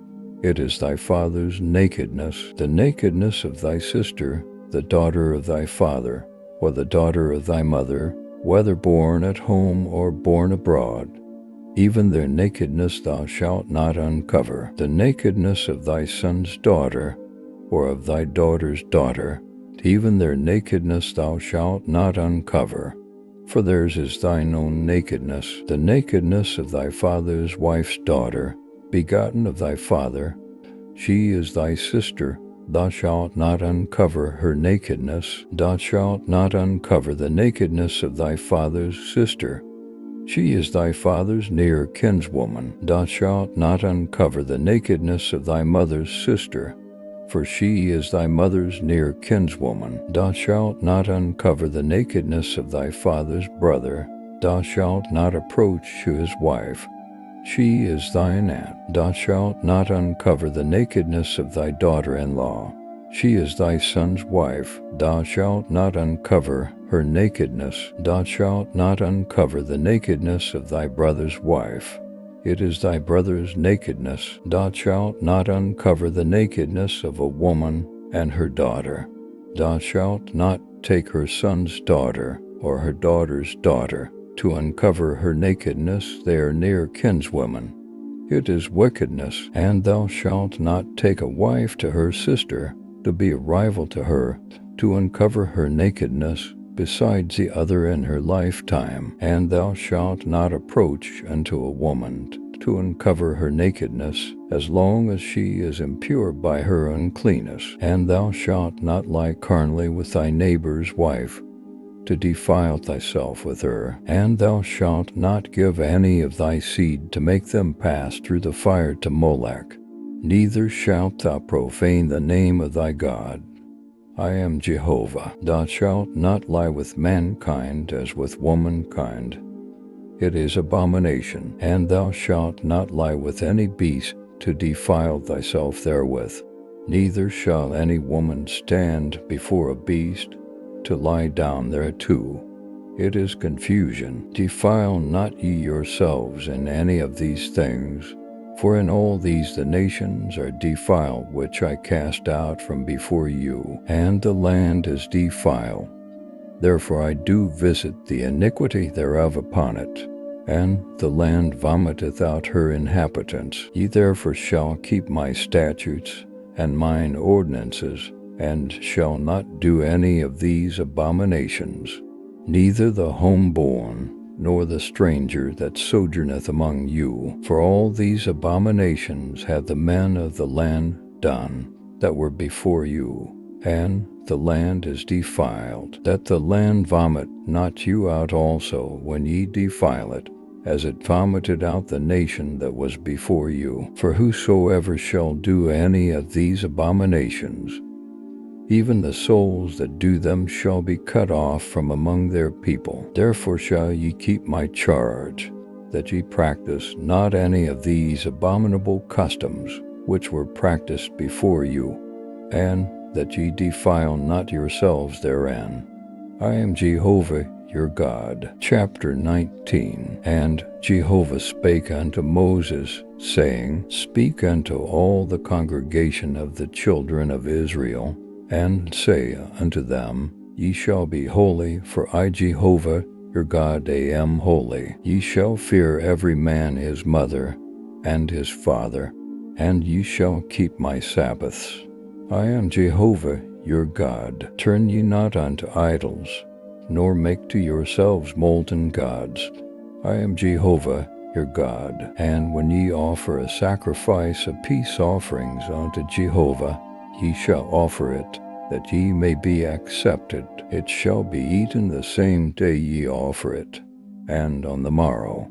And if aught remain until the third day, it shall be burnt with fire. And if it be eaten at all on the third day, it is an abomination. It shall not be accepted. But every one that eateth it shall bear his iniquity, because he hath profaned the holy thing of Jehovah. And that soul shall be cut off from his people. And when ye reap the harvest of your land, thou shalt not wholly reap the corners of thy field, neither shalt thou gather the gleaning of thy harvest. And thou shalt not glean thy vineyard, neither shalt thou gather the fallen fruit of thy vineyard. Thou shalt leave them for the poor and for the sojourner. I am Jehovah your God. Ye shall not steal. Neither shall ye deal falsely, nor lie one to another. And ye shall not swear by my name falsely, and profane the name of thy God. I am Jehovah. Thou shalt not oppress thy neighbor, nor rob him. The wages of a hired servant shall not abide with thee all night until the morning. Thou shalt not curse the deaf, nor put a stumbling block before the blind. But thou shalt fear thy God. I am Jehovah. Ye shall do no unrighteousness in judgment. Thou shalt not respect the person of the poor, nor honor the person of the mighty. But in righteousness shalt thou judge thy neighbor. Thou shalt not go up and down as a talebearer among thy people. Neither shalt thou stand against the blood of thy neighbor. I am Jehovah. Thou shalt not hate thy brother in thy heart. Thou shalt surely rebuke thy neighbor, and not bear sin because of him. Thou shalt not take vengeance, nor bear any grudge against the children of thy people. But thou shalt love thy neighbor as thyself. I am Jehovah. Ye shall keep my statutes. Thou shalt not let thy cattle gender with a diverse kind. Thou shalt not sow thy field with two kinds of seed. Neither shall there come upon thee a garment of two kinds of stuff mingled together. And whosoever lieth carnally with a woman, that is a bondmaid betrothed to a husband, and not at all redeemed, nor freedom given her, they shall be punished.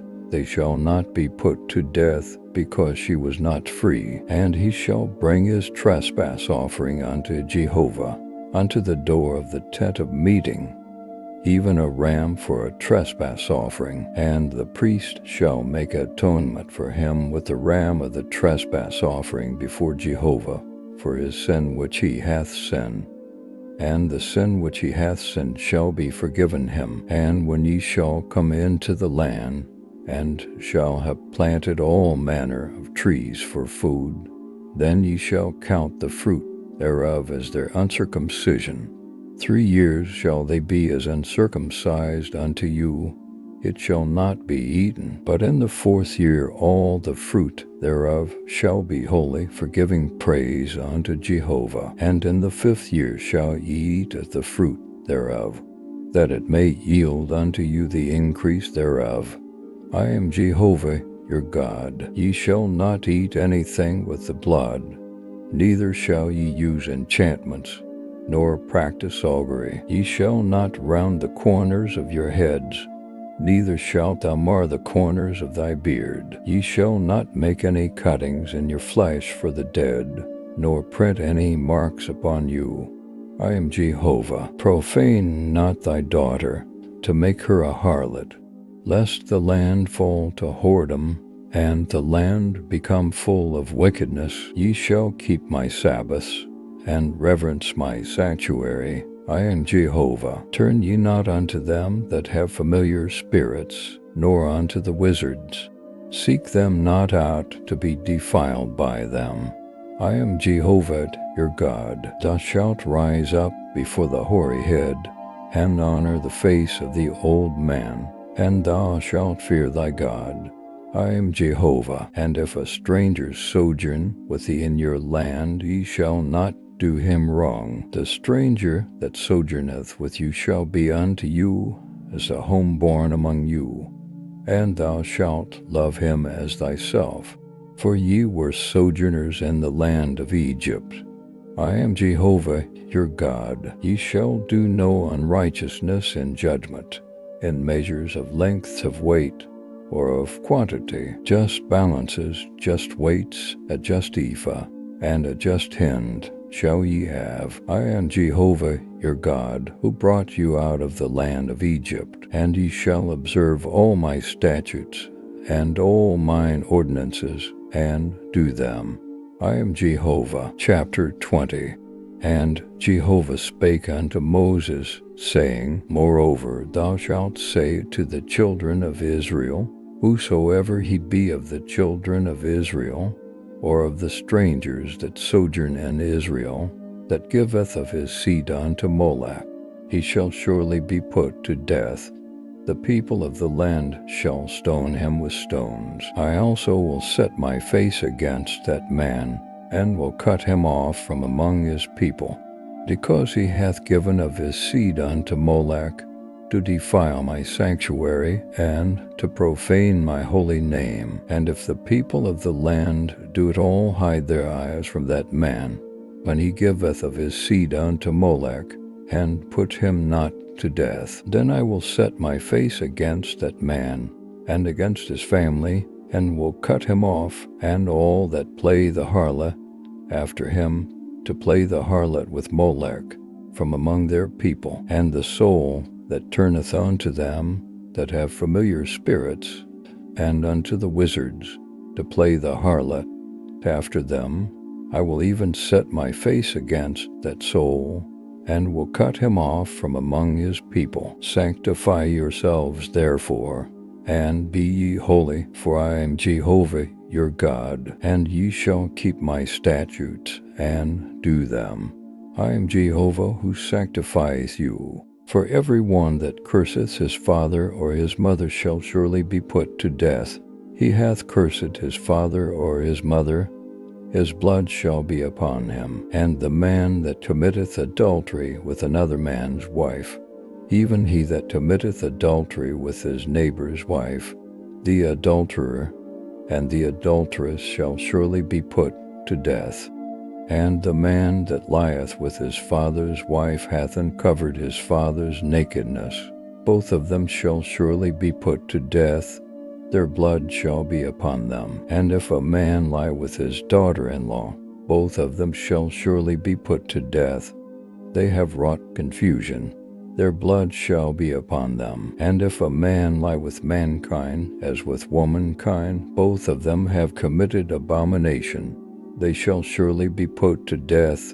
Their blood shall be upon them. And if a man take a wife and her mother, it is wickedness. They shall be burnt with fire, both he and they, that there be no wickedness among you. And if a man lie with a beast, he shall surely be put to death, and ye shall slay the beast. And if a woman approach unto any beast, and lie down thereto, thou shalt kill the woman, and the beast, they shall surely be put to death. Their blood shall be upon them. And if a man shall take his sister, his father's daughter, or his mother's daughter, and see her nakedness, and she see his nakedness, it is a shameful thing, and they shall be cut off in the sight of the children of their people. He hath uncovered his sister's nakedness. He shall bear his iniquity. And if a man shall lie with a woman having her sickness, and shall uncover her nakedness, he hath made naked her fountain, and she hath uncovered the fountain of her blood. And both of them shall be cut off from among their people. And thou shalt not uncover the nakedness of thy mother's sister, nor of thy father's sister, for he hath made naked his near kin. They shall bear their iniquity. And if a man shall lie with his uncle's wife, he hath uncovered his uncle's nakedness. They shall bear their sin. They shall die childless. And if a man shall take his brother's wife, it is impurity. He hath uncovered his brother's nakedness. They shall be childless. Ye shall therefore keep all my statutes and all mine ordinances, and do them, that the land whither I bring you to dwell therein vomit you not out. And ye shall not walk in the customs of the nation which I cast out before you. For they did all these things, and therefore I abhorred them. But I have said unto you, ye shall inherit their land, and I will give it unto you to possess it, a land flowing with milk and honey. I am Jehovah your God, who hath separated you from the peoples. Ye shall therefore make a distinction between the clean beast and the unclean, and between the unclean fowl and the clean. And ye shall not make your souls abominable by beast, or by bird, or by anything wherewith the ground teemeth. which I have separated from you as unclean, and ye shall be holy unto me. For I, Jehovah, am holy, and have set you apart from the peoples, that ye should be mine. A man also or a woman that hath a familiar spirit, or that is a wizard, shall surely be put to death. They shall stone them with stones, their blood shall be upon them. Chapter 21. And Jehovah said unto Moses, Speak unto the priests, the sons of Aaron, and say unto them, There shall none defile himself for the dead among his people, except for his kin, that is near unto him, for his mother, and for his father, and for his son, and for his daughter, and for his brother, and for his sister a virgin, that is near unto him, that hath had no husband. For her may he defile himself. He shall not defile himself, being a chief man among his people, to profane himself. They shall not make baldness upon their head, neither shall they shave off the corner of their beard, nor make any cuttings in their flesh. They shall be holy unto their God, and not profane the name of their God. For the offerings of Jehovah made by fire, the bread of their God, they do offer. Therefore they shall be holy. They shall not take a woman that is a harlot, or profane, neither shall they take a woman put away from her husband. For he is holy unto his God. Thou shalt sanctify him therefore, for he offereth the bread of thy God. He shall be holy unto thee. For I, Jehovah, who sanctify you, am holy. And the daughter of any priest, if she profane herself by playing the harlot, she profaneth her father, she shall be burnt with fire. And he that is the high priest among his brethren, upon whose head the anointing oil is poured, and that is consecrated to put on the garments, shall not let the hair of his head go loose, nor rend his clothes, neither shall he go into any dead body, nor defile himself for his father or for his mother, neither shall he go out of the sanctuary, nor profane the sanctuary of his God. For the crown of the anointing oil of his God is upon him. I am Jehovah. And he shall take a wife in her virginity, a widow, or one divorced, or a profane woman, a harlot. These shall he not take, but a virgin of his own people shall he take to wife, and he shall not profane his seed among his people. For I am Jehovah, who sanctifieth him. And Jehovah spake unto Moses, saying, Speak unto Aaron, saying, Whosoever he be of thy seed throughout their generations, that hath a blemish, let him not approach, offer the bread of his God. For whatsoever man he be that hath a blemish, he shall not approach, a blind man, or a lame, or he that hath a flat nose, or anything superfluous, or a man that is broken-footed, or broken-handed, or crook-backed, or a dwarf, or that hath a blemish in his eye, or is scurvy, or scabbard, or hath his stones broken. No man of the seed of Aaron the priest, that hath a blemish, shall come nigh to offer the offerings of Jehovah made by fire. He hath a blemish. He shall not come nigh to offer the bread of his God. He shall eat the bread of his God, both of the most holy and of the holy. Only he shall not go in unto the veil, nor come nigh unto the altar, because he hath a blemish, that he profane not my sanctuaries. For I am Jehovah, who sanctifieth them. So Moses spake unto Aaron, and to his sons, and unto all the children of Israel. Chapter 22. And Jehovah spake unto Moses, saying, Speak unto Aaron and to his sons, that they separate themselves from the holy things of the children of Israel, which they hallow unto me, and that they profane not my holy name. I am Jehovah. Say unto them, Whosoever he be of all your seed throughout your generations, that approacheth unto the holy things, which the children of Israel hallow unto Jehovah, having his uncleanness upon him, that soul shall be cut off from before me. I am Jehovah. What man soever of the seed of Aaron is a leper or hath an issue, he shall not eat of the holy things until he be clean. And whoso toucheth anything that is unclean by the dead, or a man whose seed goeth from him, or whosoever toucheth any creeping thing, whereby he may be made unclean, or a man of whom he may take uncleanness, whatsoever uncleanness he hath, the soul that toucheth any such shall be unclean until the even, and shall not eat of the holy things, unless he bathe his flesh in water, and when the sun is down he shall be clean. And afterward he shall eat of the holy things, because it is his bread. That which dieth of itself, or is torn of beasts, he shall not eat, to defile himself therewith. I am Jehovah. They shall therefore keep my charge, lest they bear sin for it, and die therein, if they profane it. I am Jehovah who sanctifieth them. There shall no stranger eat of the holy thing. A sojourner of the priests or a hired servant shall not eat of the holy thing. But if a priest buy any soul the purchase of his money, he shall eat of it.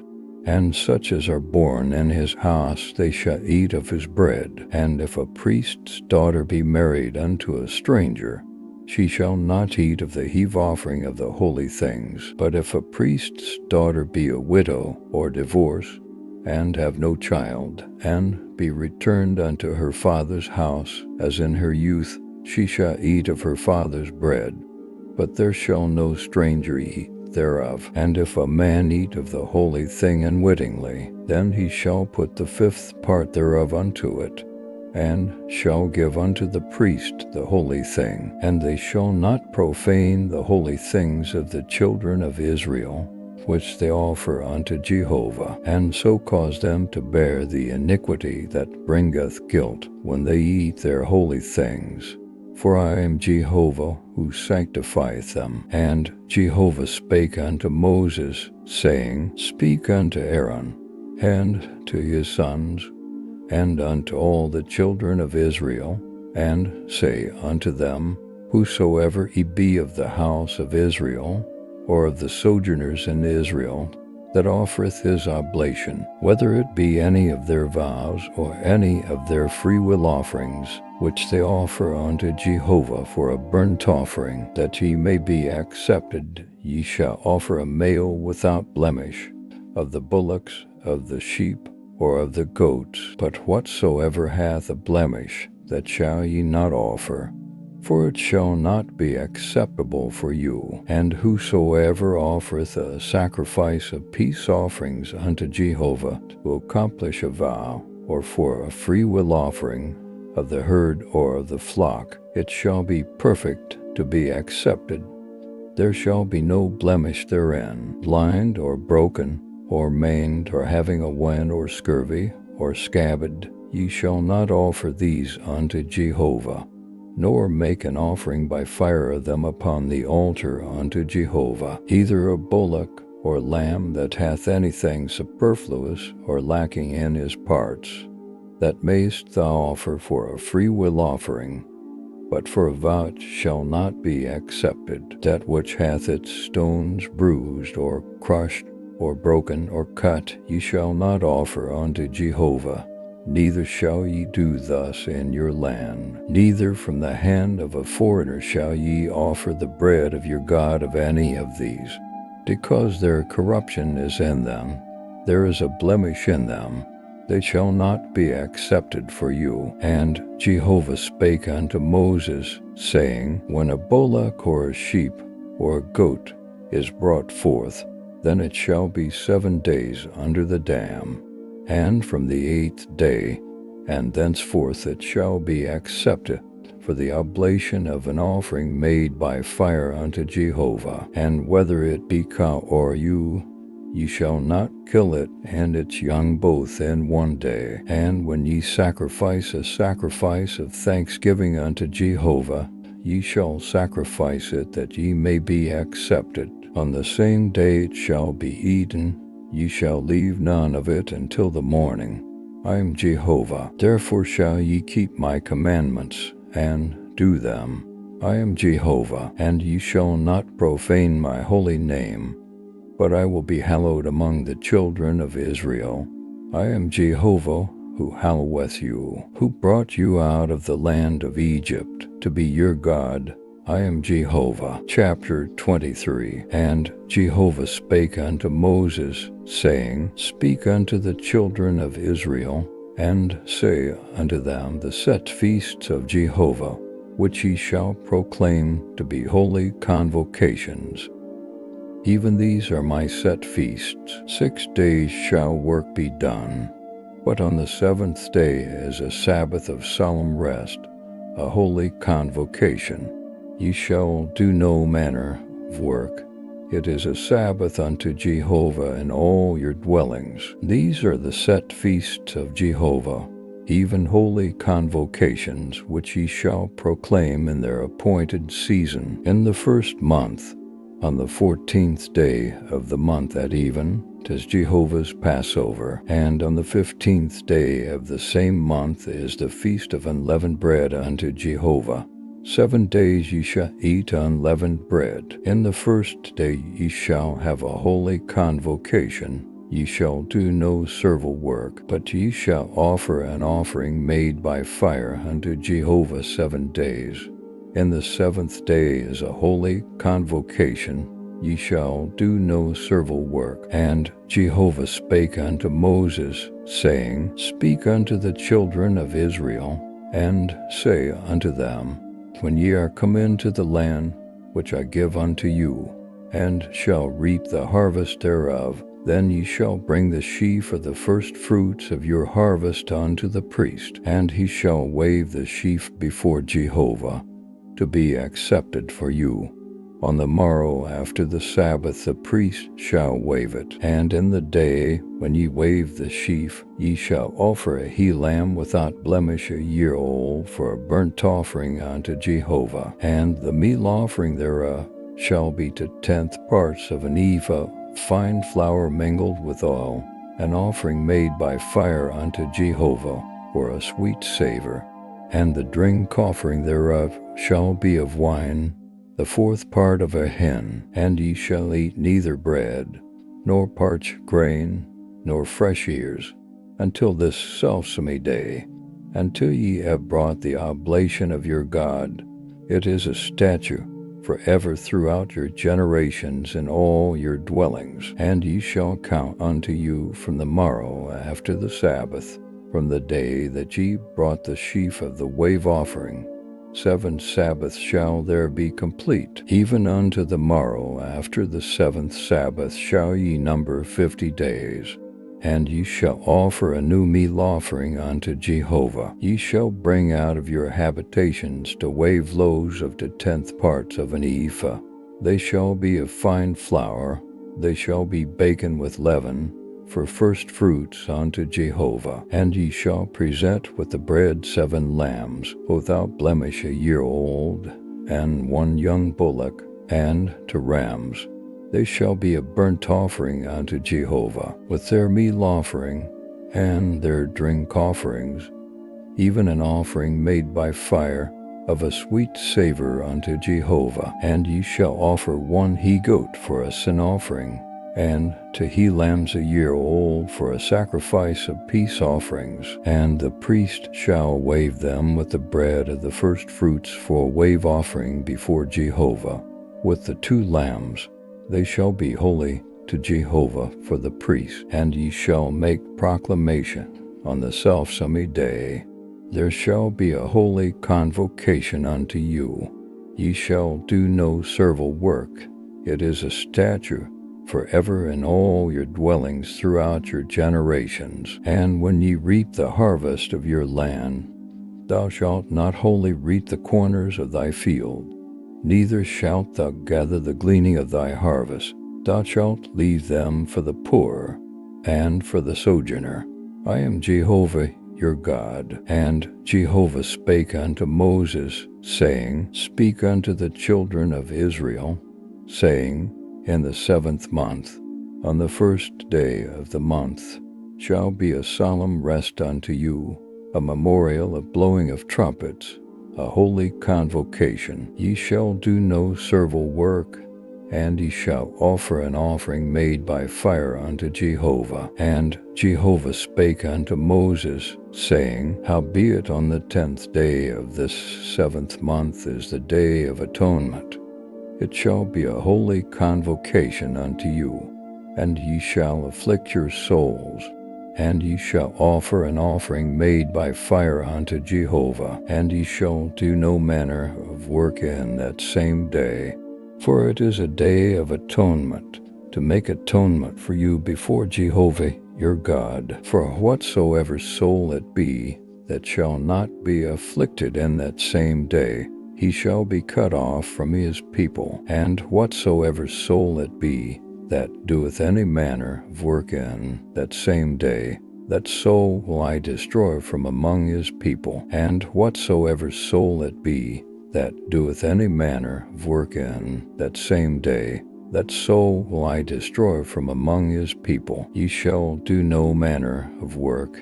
It is a statute forever throughout your generations in all your dwellings. It shall be unto you a Sabbath of solemn rest, and ye shall afflict your souls in the 9th day of the month at even.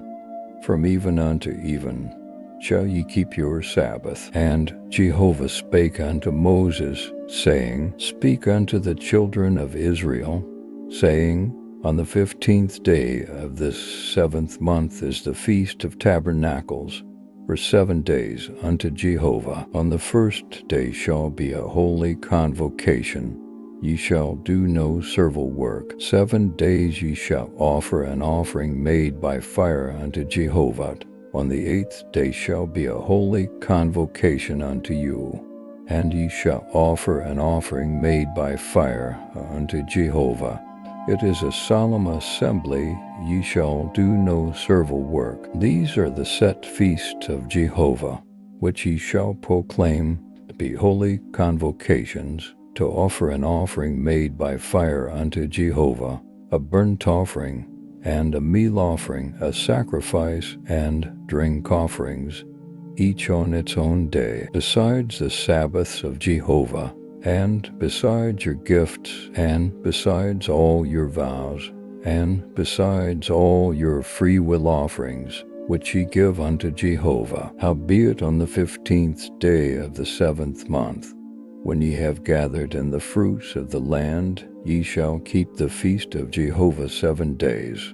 On the 1st day shall be a solemn rest, and on the 8th day shall be a solemn rest. And ye shall take you on the 1st day the fruit of goodly trees, branches of palm trees, and boughs of thick trees, and willows of the brook.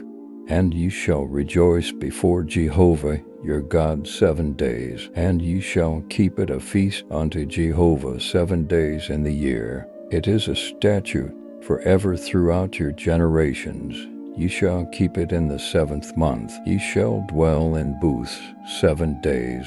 All that are homeborn in Israel shall dwell in booths, that your generations may know that I made the children of Israel to dwell in booths, when I brought them out of the land of Egypt.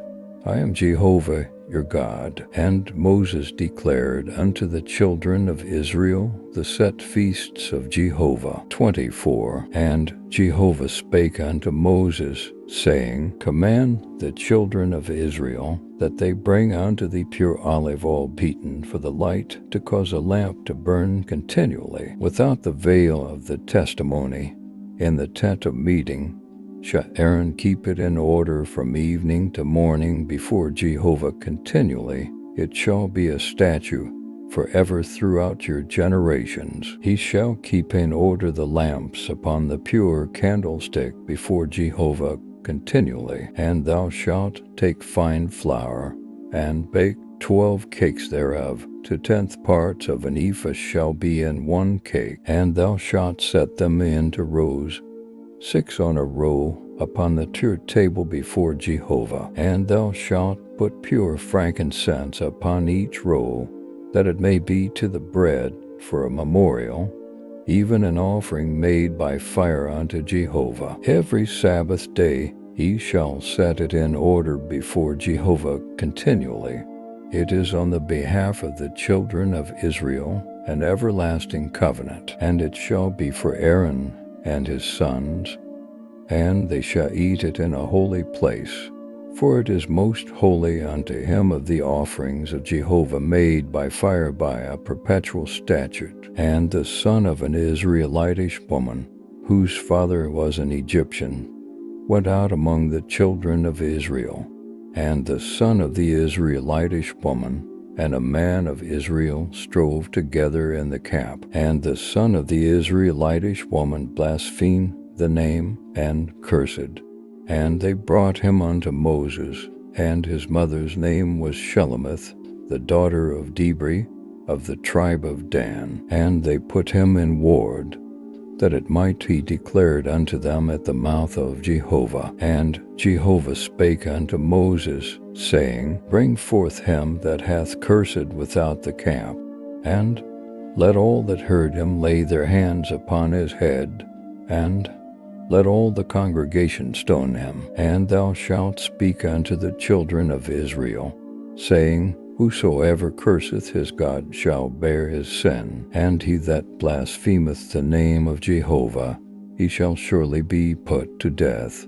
All the congregation shall certainly stone him, as well the sojourner as the homeborn, when he blasphemeth the name of Jehovah, shall be put to death. And he that smiteth any man mortally shall surely be put to death. And he that smiteth a beast mortally shall make it good, life for life. And if a man cause a blemish in his neighbor, as he hath done, so shall it be done to him. Breach for breach, eye for eye, tooth for tooth. As he hath caused a blemish in a man, so shall it be rendered unto him. And he that killeth a beast shall make it good, and he that killeth a man shall be put to death. Ye shall have one manner of law, as well for the sojourner as for the homeborn.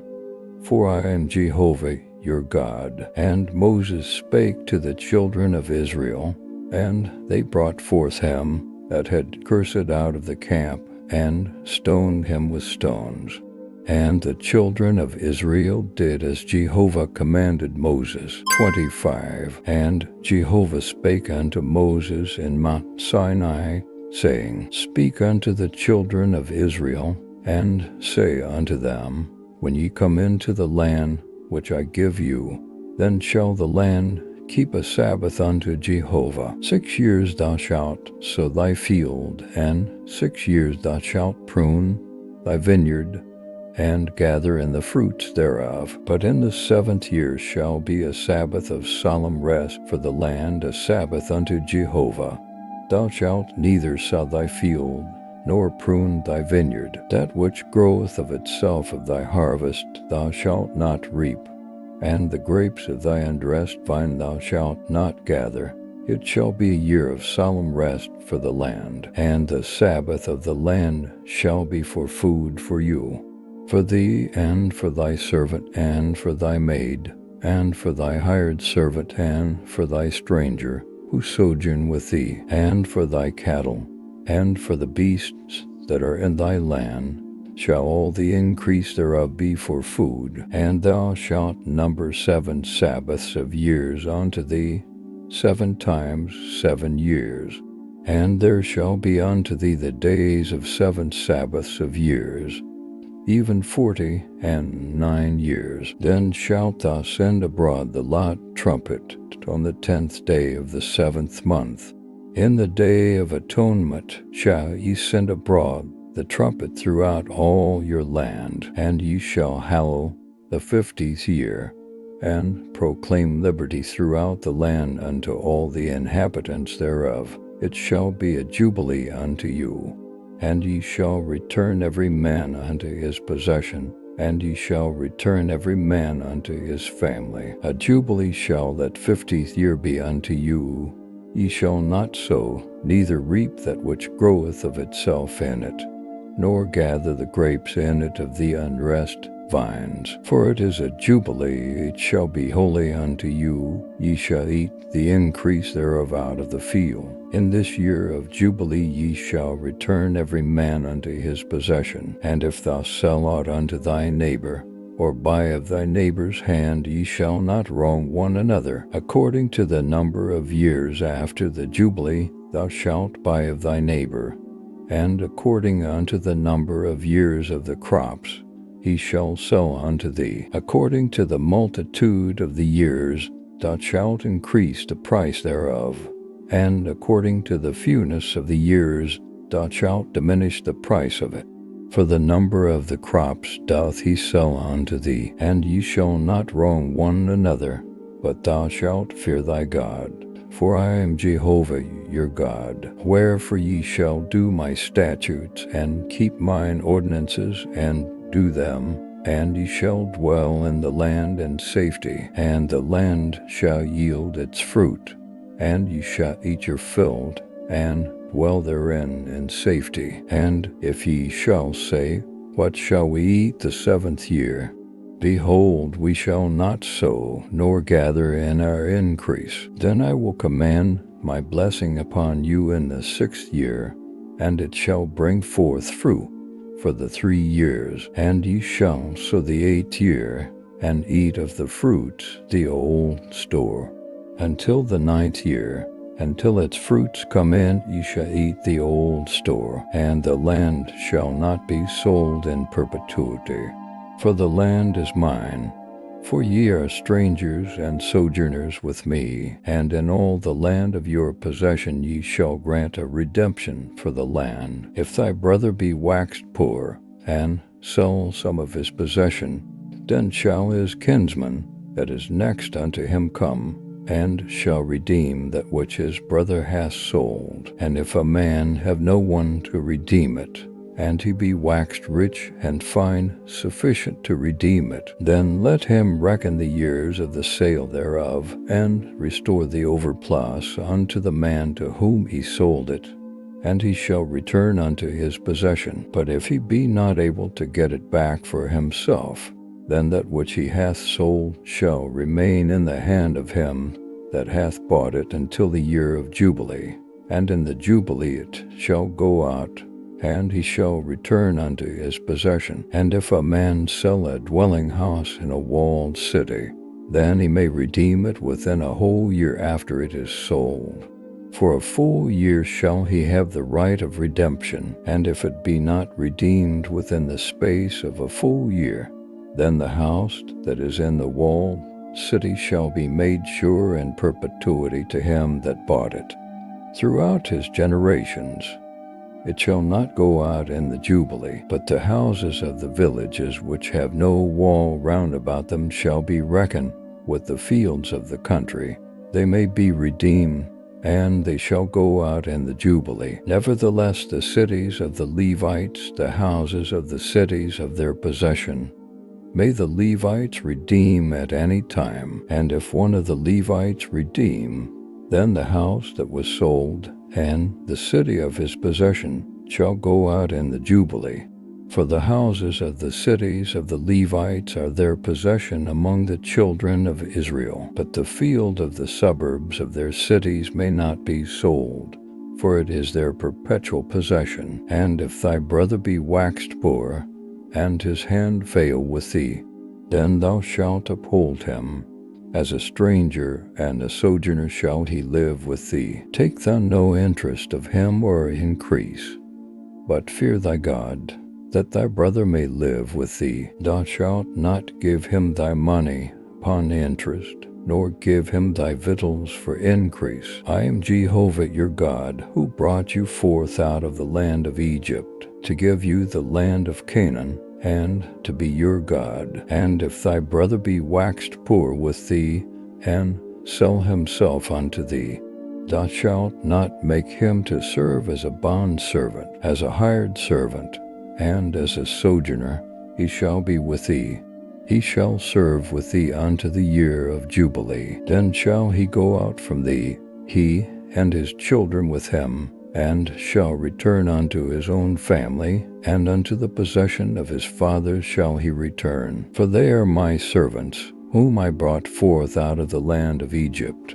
They shall not be sold as bondmen. Thou shalt not rule over him with rigor, but shalt fear thy God. And as for thy bondmen and thy bondmaids, whom thou shalt have, of the nations that are round about you, of them shall ye buy bondmen and bondmaids. Moreover, of the children of the strangers that sojourn among you, of them shall ye buy, and of their families that are with you, which they have begotten in your land.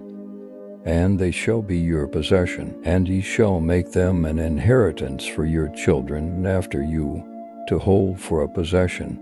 Of them shall ye take your bondmen forever. But over your brethren, the children of Israel, ye shall not rule, one over another with rigor. And if a stranger or sojourner with thee be waxed rich, and thy brother be waxed poor beside him, and sell himself unto the stranger or sojourner with thee, or to the stock of the stranger's family, after that he is sold he may be redeemed. One of his brethren may redeem him, or his uncle, or his uncle's son may redeem him, or any that is nigh of kin unto him of his family may redeem him. Or if he be waxed rich, he may redeem himself, and he shall reckon with him that bought him from the year that he sold himself to him unto the year of Jubilee. And the price of his sale shall be according unto the number of years. According to the time of a hired servant shall he be with him. If there be yet many years, according unto them he shall give back the price of his redemption out of the money that he was bought for. And if there remain but few years unto the year of Jubilee, then he shall reckon with him. According unto his years shall he give back the price of his redemption. As a servant hired year by year shall he be with him. He shall not rule with rigor over him in thy sight. And if he be not redeemed by these means, then he shall go out in the year of Jubilee, he and his children with him. For unto me the children of Israel are servants. They are my servants whom I brought forth out of the land of Egypt. I am Jehovah your God. 26. Ye shall make you no idols, neither shall ye rear you up a graven image or a pillar, neither shall ye place any figured stone in your land to bow down unto it. For I am Jehovah your God. Ye shall keep my Sabbaths, and reverence my sanctuary. I am Jehovah. If ye walk in my statutes, and keep my commandments, and do them, then I will give your rains in their season, and the land shall yield its increase, and the trees of the field shall yield their fruit, and your threshing shall reach unto the vintage, and the vintage shall reach unto the sowing time. And ye shall eat your bread to the full, and dwell in your land safely. And I will give peace in the land, and ye shall lie down, and none shall make you afraid. And I will cause evil beasts to cease out of the land, neither shall the sword go through your land. And ye shall chase your enemies, and they shall fall before you by the sword. And 5 of you shall chase 100, and 100 of you shall chase 10,000. And your enemies shall fall before you by the sword. And I will have respect unto you, and make you fruitful, and multiply you, and will establish my covenant with you. And ye shall eat old store long kept, and ye shall bring forth the old because of the new. And I will set my tabernacle among you, and my soul shall not abhor you. And I will walk among you, and will be your God, and ye shall be my people. I am Jehovah your God, who brought you forth out of the land of Egypt, that ye should not be their bondmen. And I have broken the bars of your yoke, and made you go upright. But if ye will not hearken unto me, and will not do all these commandments, and if ye shall reject my statutes, And if your soul abhor mine ordinances, so that ye will not do all my commandments, but break my covenant, I also will do this unto you. I will appoint terror over you, even consumption and fever, that shall consume the eyes, and make the soul to pine away.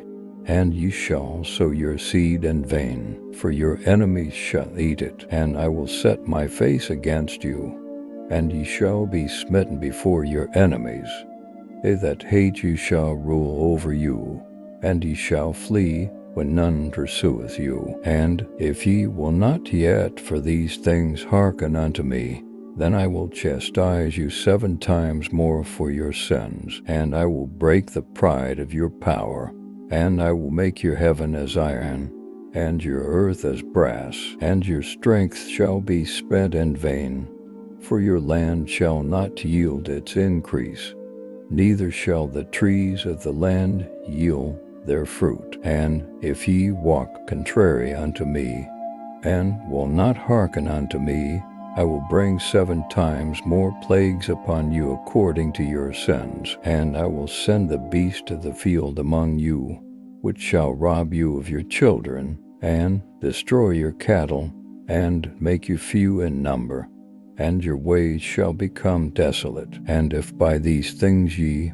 will not be reformed unto me, but will walk contrary unto me, then will I also walk contrary unto you, and I will smite you, even I, 7 times for your sins, and I will bring a sword upon you that shall execute the vengeance of the covenant, and ye shall be gathered together within your cities, and I will send the pestilence among you, and ye shall be delivered into the hand of the enemy. When I break your staff of bread, 10 women shall bake your bread in one oven, and they shall deliver your bread again by weight, and ye shall eat, and not be satisfied. And if ye will not for all this hearken unto me, but walk contrary unto me, then I will walk contrary unto you in wrath, and I also will chastise you 7 times for your sins. And ye shall eat the flesh of your sons,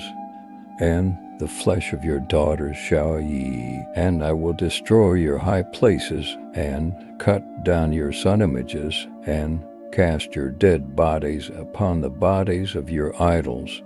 And my soul shall abhor you, and I will make your cities a waste, and will bring your sanctuaries unto desolation. And I will not smell the savor of your sweet odors, and I will bring the land into desolation, and your enemies that dwell therein shall be astonished at it. And you will I scatter among the nations, and I will draw out the sword after you. And your land shall be a desolation, and your cities shall be a waste. Then shall the land enjoy its Sabbaths as long as it lieth desolate, and ye are in your enemy's land. Even then shall the land rest, and enjoy its Sabbaths. As long as it lieth desolate it shall have rest, even the rest which it had not in your Sabbaths, when ye dwelt upon it. And as for them that are left of you, I will send a faintness into their heart in the lands of their enemies, and the sound of a driven leaf shall chase them. And they shall flee as one fleeth from the sword, and they shall fall when none pursueth, and they shall stumble one upon another, as it were before the sword, when none pursueth. And ye shall have no power to stand before your enemies, and ye shall perish among the nations, and the land of your enemies shall eat you up, and they that are left of you shall pine away in their iniquity in your enemies' lands. And also in the iniquities of their fathers shall they pine away with them, and they shall confess their iniquity, and the iniquity of their fathers, and their trespass which they trespassed against me, and also that, because they walked contrary unto me, I also walked contrary unto them, and brought them into the land of their enemies.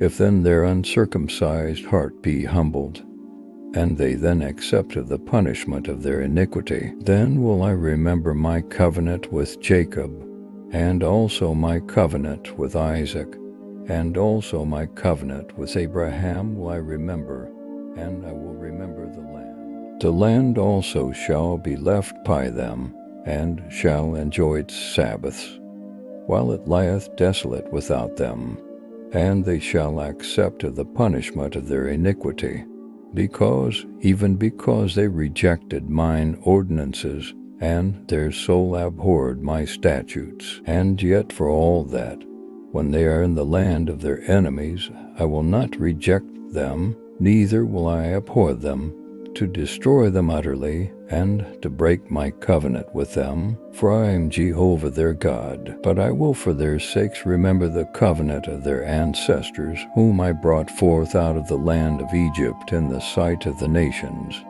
that I might be their God. I am Jehovah. These are the statutes and ordinances and laws which Jehovah made between him and the children of Israel in Mount Sinai by Moses. Chapter 27.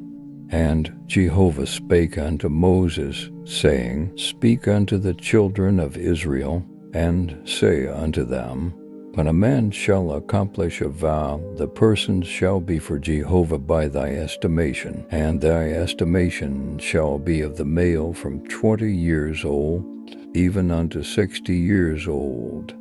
Even thy estimation shall be 50 shekels of silver, after the shekel of the sanctuary. And if it be a female, then thy estimation shall be 30 shekels. And if it be from 5 years old, even unto 20 years old, then thy estimation shall be of the male 20 shekels, and for the female 10 shekels. And if it be from a month old, even unto 5 years old, then thy estimation shall be of the male 5 shekels of silver, and for the female thy estimation shall be 3 shekels of silver. And if it be from 60 years old and upward, if it be a male, then thy estimation shall be 15 shekels, and for the female 10 shekels. But if he be poorer than thy estimation, then he shall be set before the priest, and the priest shall value him.